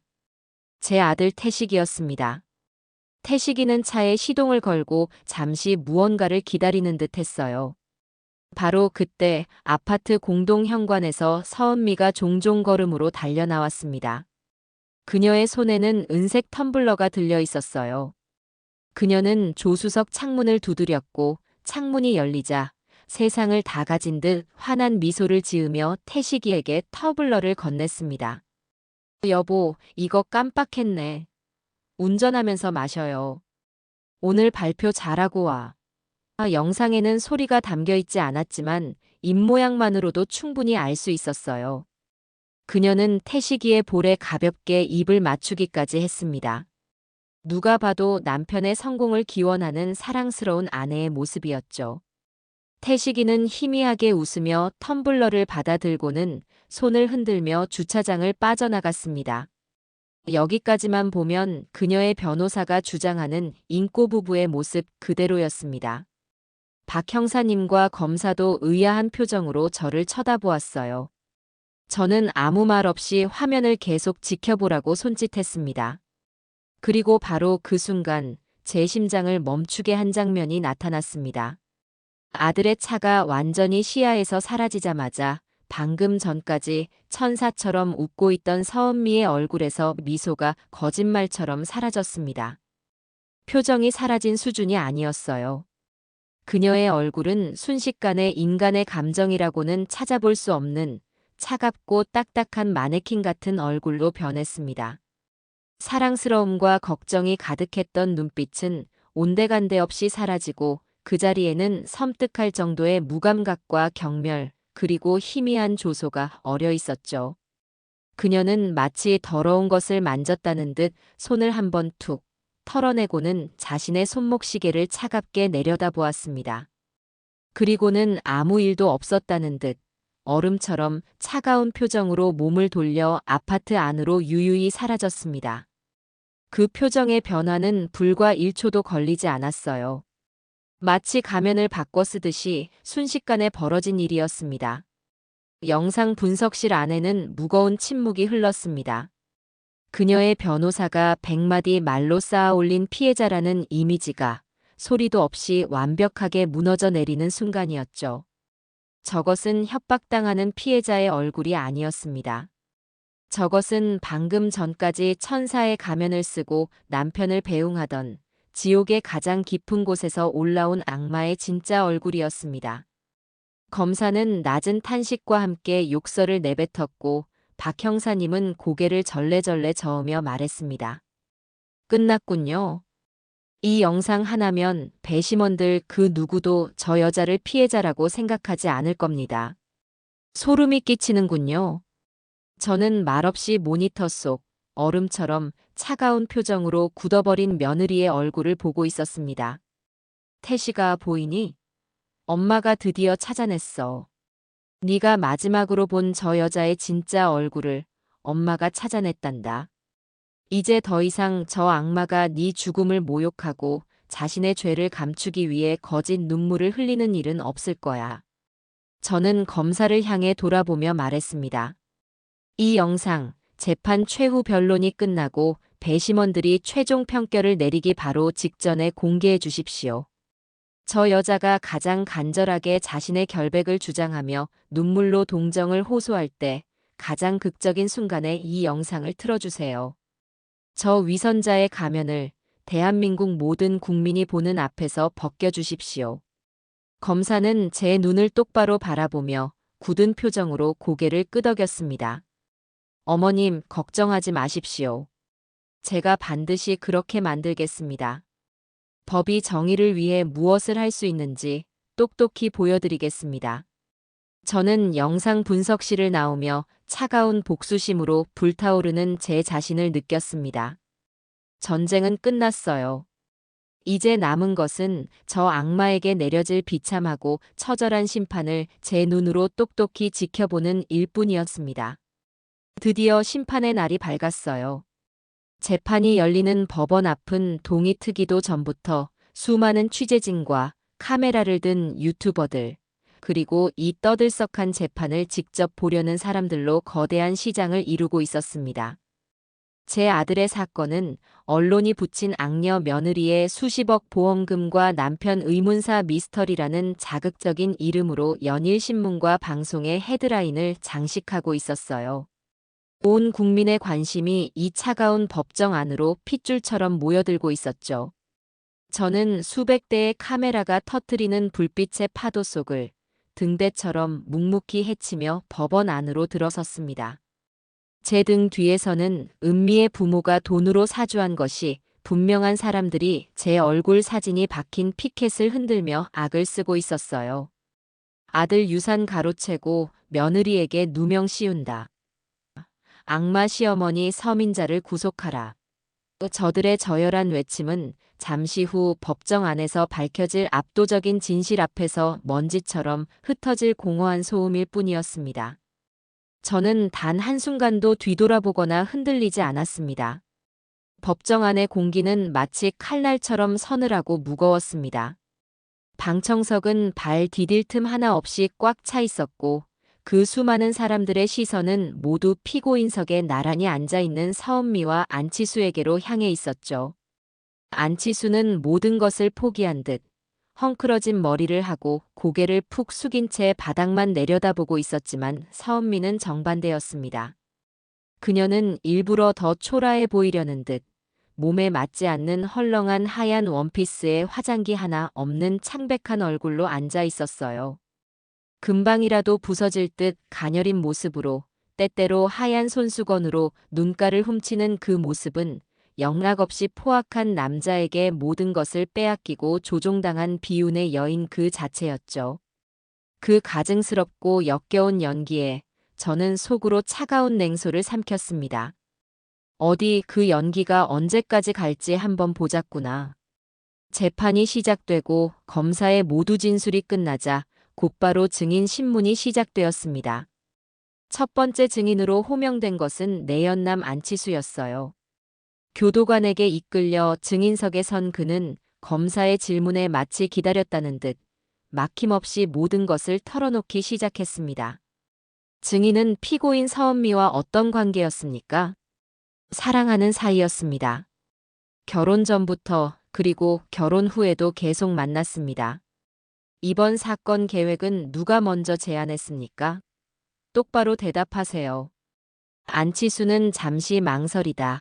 피고인석에서 자신을 죽일 듯이 노려보는 서은미를 애써 외면하며 입을 열었어요. 그의 목소리에는 자포자기와 분노가 뒤섞여 있었죠. 서은미였습니다. 처음에는 농담인 줄 알았습니다. 남편 앞으로 들어놓은 보험금이 수십억인데 그 돈만 있으면 우리 빚도 다 갚고 아무도 모르는 외국으로 떠서 우리 둘이 행복하게 살 수 있다고 제가 노름 빚에 시달릴 때마다 제 귓가에 악마처럼 속삭였습니다. 저를 계속해서 유혹하고 부추겼습니다. 피고인 서은미 측 변호인은 피고인이 증인의 협박에 못 이겨 어쩔 수 없이 범행에 가담한 피해자라고 주장하고 있습니다. 사실입니까? 검사의 날카로운 질문에 안치수는 피식하고 기가 막힌다는 듯한 허탈한 웃음을 터뜨렸습니다. 협박이요? 존경하는 재판장님, 저 여자는 돈을 위해서라면, 자신의 욕망을 위해서라면 악마에게 자기 영혼이라도 팔아넘길 여자입니다. 제가 노름으로 돈을 잃고 힘들어하자 저를 위로해주기는커녕 오빠, 능력이 그것밖에 안 돼? 그러게 내가 하자는 대로 하지 그랬어. 이럴 거면 차라리 내 남편이라도 어떻게 해봐. 그럼 이 모든 게 해결되잖아 라고 말했던 사람입니다. 자동차 브레이크를 조작하는 치밀한 방법을 인터넷으로 밤새 검색해서 알아보고 유령 정비소를 수소문해서 제게 알려준 것도 전부 서은미였습니다. 저는 그저 그 여자의 손과 발이 되어 그 여자가 짜놓은 각본대로 움직였을 뿐입니다. 안치수의 증언이 폭포수처럼 쏟아질수록 방청석은 충격으로 크게 술렁이기 시작했습니다. 서은미는 거짓말. 저 인간이 날 모함하는 거야. 다 거짓말이야. 라고 울부짖다가 재판장의 엄한 제지를 받기도 했죠. 그녀가 공들여 쌓아올린 가녀린 피해자라는 가면이 조금씩 하지만 분명하게 균열이 가기 시작하는 순간이었습니다. 몇몇 증인들의 신문이 더 이어진 후 마침내 제 이름이 법정 안에 울려 퍼졌습니다. 증인 서민자 씨, 증인석으로 나오십시오. 제 심장은 이상할 정도로 차분했어요. 오히려 더없이 평온했죠. 저는 똑바로 판사와 배심원들을 바라보며 허리를 꼿꼿이 세우고 증인석에 앉았습니다. 지금부터 제가 하는 모든 말은 차가운 땅 속에 묻힌 내 아들의 마지막 절규이자 이 땅의 모든 아들 잃은 어머니들의 통곡이라고 생각했기 때문이었어요. 검사는 저를 배려하듯 아주 차분하고 낮은 목소리로 질문을 시작했습니다. 증인께서는 언제 처음 며느리인 피고인 서은미를 의심하게 되셨나요? 제 아들이 죽던 날 병원 응급실에서였습니다. 남편의 시신이 채 식기도 전에 눈물 한 방울 흘리지 않고 제게 다가와 사망보험금이 언제 나오냐고 묻더군요. 그 차갑고 이질적인 눈빛을 본 순간 저는 직감했습니다. 이것은 단순한 사고가 아닐지도 모른다고요. 그것이 모든 비극의 시작이었습니다. 저는 그날 이후의 일들을, 제가 겪고 보고 발견했던 모든 것들을, 제 개인적인 감정은 최대한 배제하고 마치 다큐멘터리 필름을 상영하듯 사실 그대로를 법정 안에 펼쳐놓았어요. 아들의 유품을 쓰레기처럼 내던지던 며느리의 잔인한 모습, 책장 뒤에서 운명처럼 발견된 비밀금고, 그 안에서 쏟아져 나온 수십억 원의 사망 보험 증서와 아들의 마지막 목소리가 담긴 녹음기, 그리고 며느리가 자신의 사치와 노름을 위해 짊어지고 있던 어마어마한 빚의 실체까지. 제 이야기가 이어지는 동안 법정 안은 숨소리 하나 들리지 않는 완전한 정적에 휩싸였습니다. 증인께서는 아드님의 노트북에서 결정적인 증거들을 발견하셨다고 했는데 그 중에는 아드님께서 증인께 남긴 마지막 편지도 있었다고 들었습니다. 괜찮으시다면 아드님께서 편지에서 무엇이라고 말씀하셨는지 이 자리에서 증언해 주실 수 있겠습니까? 검사의 마지막 질문에 저는 잠시 목이 메어왔습니다. 하지만 울지 않았어요. 눈물을 흘리는 것은 저 악마에게 동정의 여지를 주는 것과 같다고 생각했으니까요. 저는 목을 가다듬고 아들의 마지막 말을 세상에 전했습니다. 제 아들은 편지에서 아내가 무섭다고 했습니다. 자신을 보는 눈빛이 더 이상 사랑하는 사람을 보는 눈이 아니라 마치 걸어다니는 돈다발 혹은 곧 처리해야 할 장애물을 보는 것 같다고 했습니다. 그녀가 타주는 커피 한 잔을 마시는 것조차 두렵다고 했습니다. 그리고 제게 부탁했습니다. 자신에게 무슨 일이 생기면 이 모든 진실을 세상에 밝혀달라고. 저 악마 같은 여자가 자신의 죽음을 발판 삼아 다른 남자와 웃으며 행복하게 사는 끔찍한 꼴은 죽어서도 볼 수 없다고 제게 애원했습니다. 제 말이 끝나자 배심원석 여기저기서 낮은 탄식과 함께 여성 배심원 몇몇이 손수건으로 눈가를 훔치는 모습이 보였어요. 피고인석의 서은미는 두 손으로 얼굴을 가린 채 어깨를 가늘게 들썩이며 흐느끼고 있었지만 그 모습이 얼마나 추악하고 계산된 연기인지를 저는 너무나도 잘 알고 있었습니다. 마침내 검사는 이 지루하고 긴 재판의 마침표를 찍을 최후의 무기를 꺼내 들었습니다. 존경하는 재판장님, 그리고 배심원 여러분.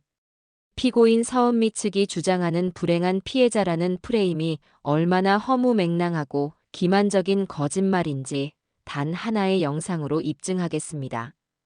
이 영상을 마지막 증거로 제출합니다. 검사의 말이 끝나자 법정 안에 설치된 두 개의 대형 스크린이 동시에 켜졌습니다. 화면에 나타난 것은 아들 내외가 살던 아파트의 주차장 CCTV 영상이었어요.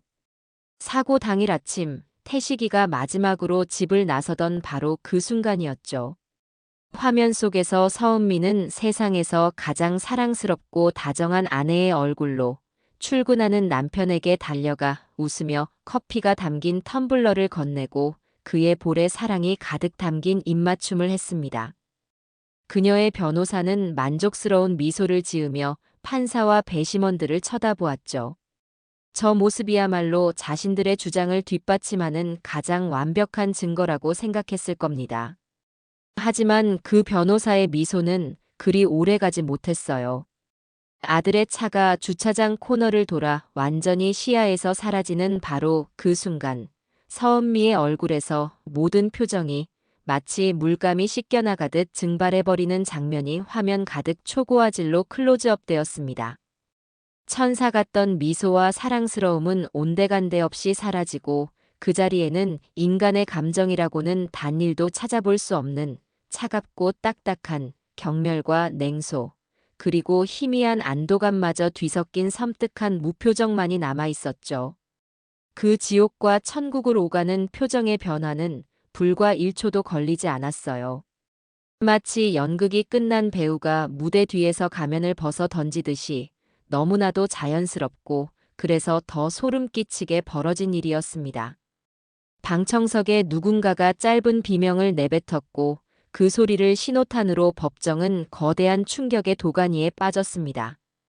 배심원들은 경악을 금치 못하고 입을 벌린 채 스크린과 피고인석을 번갈아 응시했고 기자들은 마치 홀린 것처럼 미친 듯이 카메라 셔터를 눌러댔습니다. 피고인석에 앉아있던 서은미는 자신의 진짜 얼굴, 그 추악한 민낯이 만천하에 공개되자 패닉에 빠진 듯 아니야. 저건 내가 아니야. 저 영상은 조작된 거야. 합성이라고. 라고 알아들을 수 없는 비명을 미친 듯이 질러대기 시작했습니다. 그녀의 변호사조차 사색이 된 얼굴로 땀만 뻘뻘 흘릴 뿐 아무런 말도 하지 못하고 있었어요. 검사는 그런 그녀를 얼음처럼 차가운 눈으로 내려다보며 법정 전체에 울려 퍼지는 우렁찬 목소리로 말했습니다. 존경하는 재판장님, 그리고 배심원 여러분. 지금 여러분께서 보신 저 얼굴이 바로 피고인 서은미의 진짜 얼굴입니다. 남편이 자신의 계략대로 죽으러 가는 길을 세상에서 가장 사랑스러운 표정으로 배웅하며 자신이 정교하게 설계한 덫에 먹잇감이 완벽하게 걸려들었음을 확인하고 더없이 차가운 만족감에 젖어 있는 잔인한 사냥꾼의 얼굴입니다. 이런 자에게 단 1%의 동정의 여지라도 남아있다고 생각하십니까? 법의 이름으로 인간의 탈을 쓴 저 악마에게 가장 엄중하고 무거운 심판을 내려주시길 간곡히 요청하는 바입니다. 검사의 말이 끝나자 법정은 거대한 분노와 경악의 함성으로 가득 찼습니다. 저는 조용히 증인석에서 내려와 제자리로 돌아왔어요. 제 역할은 이제 모두 끝났습니다. 이제 남은 것은 저 악마에게 내려질 법의 냉엄한 심판을 제 눈으로 똑똑히 지켜보는 일뿐이었어요. 저는 창밖의 파란 하늘을 보며 하늘에 있는 아들에게 속삭였습니다. 태시가 봤지? 이제 정말 다 끝났어. 검사의 최후 변론과 거의 항변을 포기한 듯한 변호인의 형식적인 변론이 끝나고 재판부는 배심원 평결을 위해 휴정을 선언했어요. 불과 1시간 남짓한 시간이었지만 제게는 마치 1년처럼 길고 고통스럽게 느껴졌죠. 저는 법정 안에서 초조하게 결과를 기다리는 대신 밖으로 나와 차갑고 신선한 공기를 폐부 깊숙이 들이마셨습니다. 수많은 생각들이 파도처럼 머릿속을 스쳐 지나갔어요. 제 손을 잡고 처음 걸음마를 떼던 아들의 모습, 까까머리 중학생이 되어 제게 처음으로 카네이션을 달아주던 모습, 그리고 며느리라며 저 여자를 제 앞에 데려왔던 그날의 풍경까지. 좋았던 기억과 지옥 같았던 기억들이 뒤섞여 저를 한없이 나약하게 만들려 했습니다. 하지만 저는 입술을 깨물고 버텼어요. 여기서 무너지면 내 아들을 2번 고통받게 하는 것이라고 생각했으니까요. 마침내 재판이 다시 시작되었고 배심원 대표가 자리에서 일어났습니다. 법정 안의 모든 사람들이 숨을 멈추고 그의 입을 주목했어요. 그는 떨리는 목소리로 하지만 더없이 단호하고 분명한 어조로 평결문을 읽어내려갔습니다. 배심원단은 피고인 서은미가 자신의 남편인 고 김태식 씨를 고의로 사망에 이르게 했다는 핵심 혐의에 대하여 배심원 전원 만장일치로 유죄를 평결합니다. 그 유죄라는 단어가 법정 안에 울려 퍼지는 순간 방청석에서는 와 하는 거대한 함성과 함께 마치 약속이라도 한 듯 우레와 같은 박수 소리가 터져 나왔습니다. 저는 저도 모르게 떨리는 두 손을 굳게 마주 잡았습니다. 재판장은 배심원들의 평결을 존중하여 안경을 고쳐 쓰고는 피고인들에게 최종 판결을 선고하기 시작했어요. 먼저 피고인 안치수는 피고인 서은미의 계획에 가담하고 이를 실행하는 중죄를 저질렀으나 수사 과정에서 모든 범행을 자백하고 진심으로 반성하는 태도를 보인 점, 그리고 피고인 서은미의 회유와 압박이 범행의 주된 동기였음을 참작하여 징역 25년을 선고한다. 안치수는 고개를 숙인 채 묵묵히 자신의 죗값을 받아들였습니다. 그리고 마침내 서은미의 차례가 되었어요. 피고인 서은미는 자신의 탐욕과 사치를 채우기 위해 평생의 동반자인 배우자에게 계획적이고 그 어떤 말로도 용서받을 수 없는 반인륜적인 범죄를 저질렀다. 또한 재판 과정에서 자신의 죄를 뉘우치기는커녕 파렴치한 거짓 연기로 재판부와 배심원단을 기만하고 마지막 순간까지 동정심에 호소하는 등 그 죄질이 극히 불량하고 무겁다. 이에 본 재판부는 피고인이 우리 사회로부터 영원히 그리고 완전히 격리될 필요가 있다고 판단, 피고인 서은미에게 법정 최고형인 무기징역을 선고한다. 땅, 땅, 땅. 판사의 선고가 끝나고 모든 것을 끝내는 의사봉 소리가 법정 전체에 서늘하게 울려 퍼지는 순간, 서은미는 마침내 참고 참았던 광기를 폭발시키고 말았습니다. 아, 내가 아니야. 내가 뭘 그렇게 잘못했는데. 억울해. 판사, 너 똑바로 판결하란 말이야. 내가 돈이 없어서, 내가 백이 없어서. 그녀는 미친 사람처럼 알아들을 수 없는 비명을 지르며 피고인석에서 날뛰기 시작했어요. 그리고 교도관들에게 양팔이 붙잡혀 끌려나가면서 핏발선 증오의 눈으로 저를 노려보며 세상에서 가장 끔찍한 저주를 퍼붓기 시작했습니다. 서민자, 이 모든 게 다 너 때문에. 너 때문에 내 젊은 인생이 전부 망했어. 이 독하고 악마 같은 늙은이. 내가 이대로 끝날 것 같아. 내가 감옥에서 나가면 너부터 찾아가서 똑같이 갈기갈기 찢어줄 거야. 내가 너를 저주해. 내 모든 영혼을 걸어서 영원히 저주할 거라고.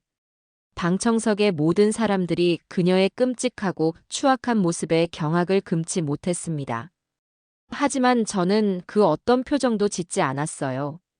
그저 텅 비고 무심한 눈으로 발악하며 끌려나가는 그녀를 내려다볼 뿐이었습니다.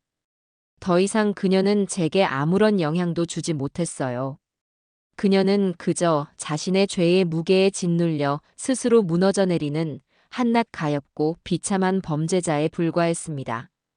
저는 그녀의 멀어져 가는 등 뒤에 대고 저만 들릴 정도의 작은 목소리로 속삭였어요.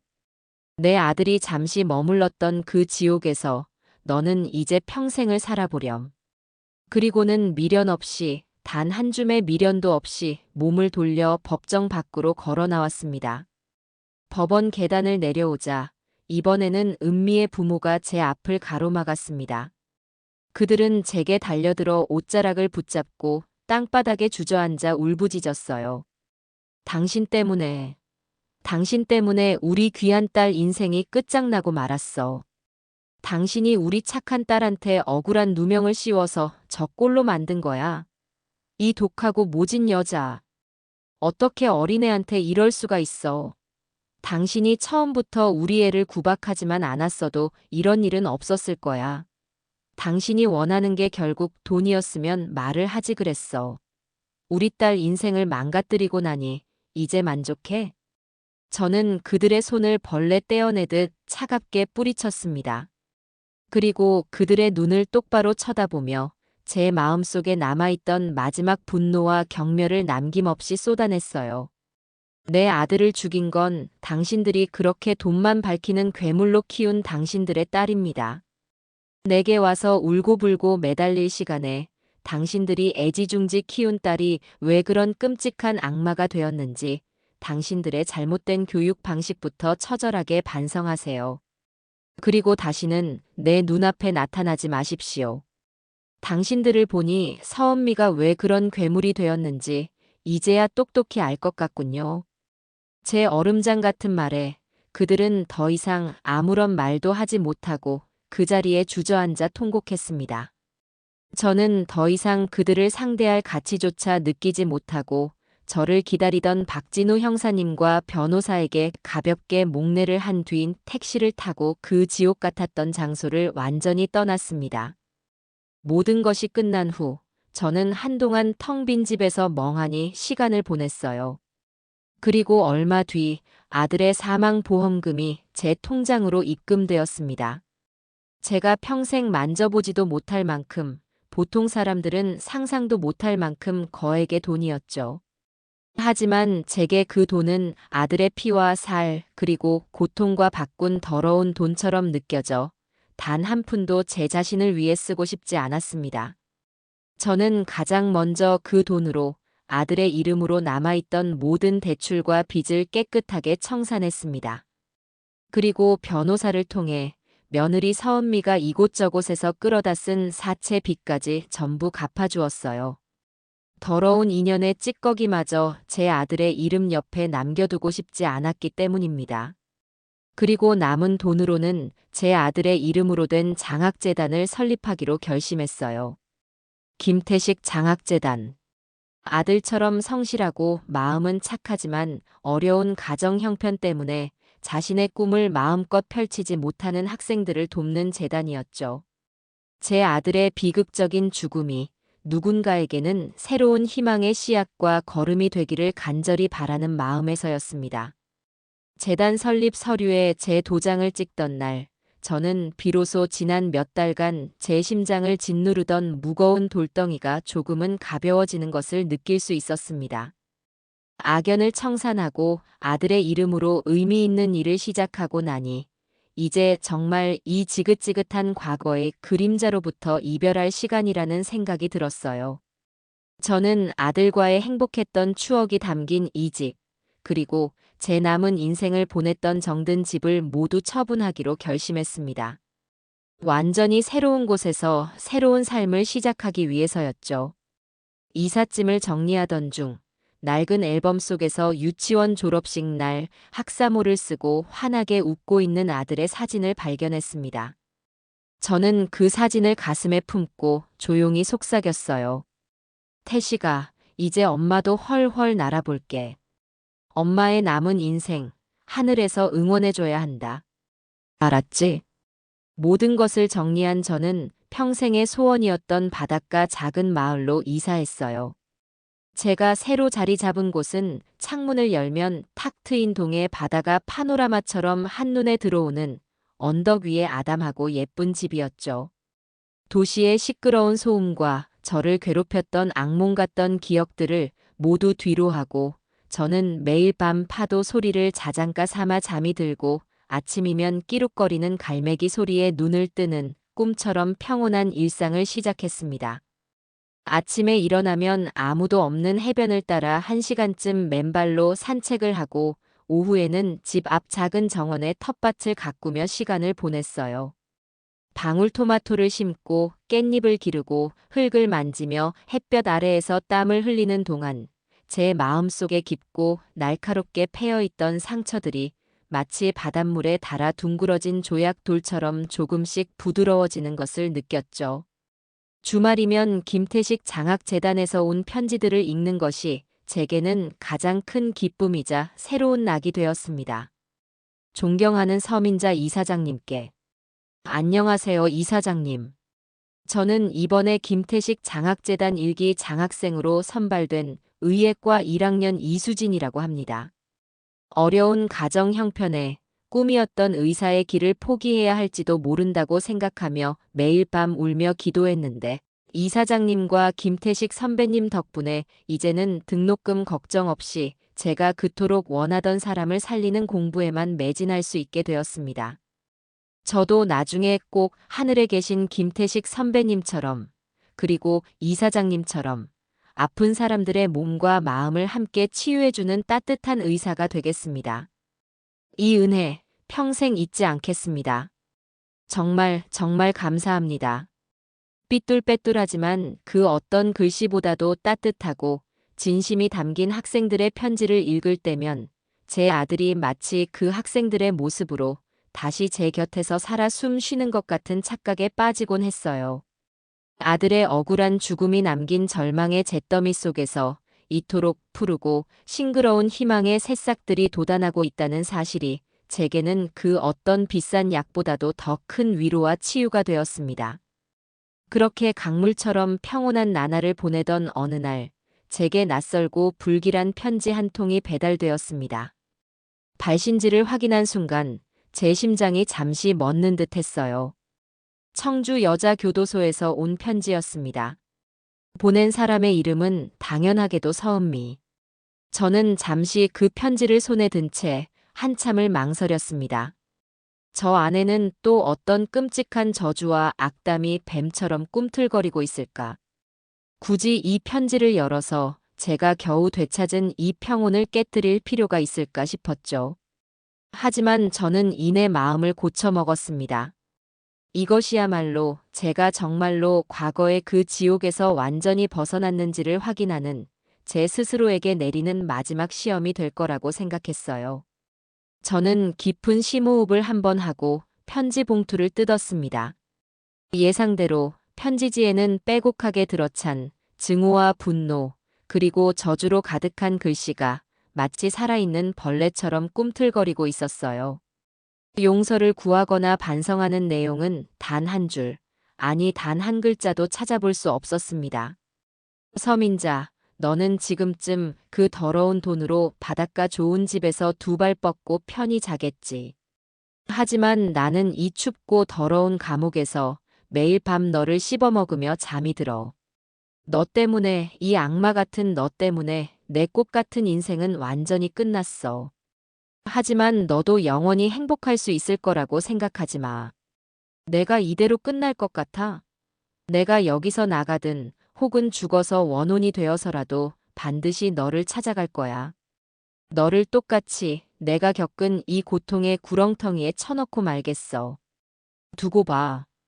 이건 내 모든 영혼과 피를 걸고 하는 저주야. 내가 반드시 너를 지옥으로 끌고 갈 테니까. 편지를 다 읽고 난 후 제 마음은 놀랍도록 고요하고 평온했습니다. 예전 같았으면 분노와 모멸감에 온몸을 떨었겠지만 이제 그녀의 저주는 제게 아무런 힘을 발휘하지 못했어요. 저는 오히려 그녀가 너무나도 가여웠습니다. 스스로를 파멸시킨 것도 모자라 여전히 그 끔찍한 증오의 감옥에 스스로를 가두고 매일 밤 자신의 영혼을 갉아먹고 있는 그 어리고 어리석은 영혼이 말이죠. 저는 그 편지를 들고 저녁 노을이 붉은 융단처럼 펼쳐지기 시작하는 바닷가로 나갔습니다. 그리고는 미리 준비해간 작은 양철 화로에 그녀의 저주가 담긴 편지를 넣고 불을 붙였어요. 편지는 순식간에 시커먼 연기를 내뿜으며 오그라들어 검은재로 변했습니다. 활활 타오르는 붉은 불꽃을 보며 저는 제 마음속에 아주 희미하게 남아있던 마지막 앙금과 분노까지 모두 함께 타서 사라지는 것을 느꼈습니다. 이제 정말 모든 것이 완벽하게 끝났습니다. 제가 모두 흩어지고 난 뒤 저는 한참 동안 붉게 그리고 보랏빛으로 물들어가는 저녁의 수평선을 넋을 잃고 바라보았습니다. 아들을 잃은 슬픔이 파도처럼 다시 밀려왔지만 예전처럼 저를 집어삼킬 듯한 날카롭고 고통스러운 슬픔은 아니었어요. 이제는 아련한 그리움과 함께했던 행복한 시간들에 대한 따뜻한 추억이 담긴 잔잔하고 아름다운 슬픔이었습니다. 태시가 잘 지내고 있는 거지? 엄마도 이제 정말 잘 지내고 있어. 너가 엄마한테 남겨주고 간 무거운 숙제, 엄마가 다 끝냈단다. 그리고 이제는 너 목까지, 그리고 엄마 목까지 더 멋지고 행복하게 살아보려고 해. 그러니까 하늘에서 너무 걱정하지 말고 이제는 정말 편히 쉬렴.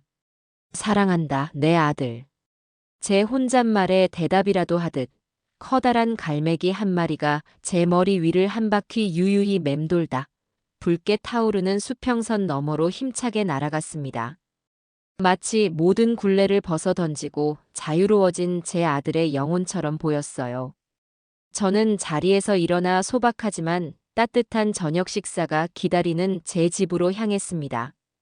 등 뒤로는 세상에서 가장 아름답고 장엄한 저녁 노을이 펼쳐지고 있었고 모래를 밟는 제 발걸음은 그 어느 때보다도 가볍고 평온했어요.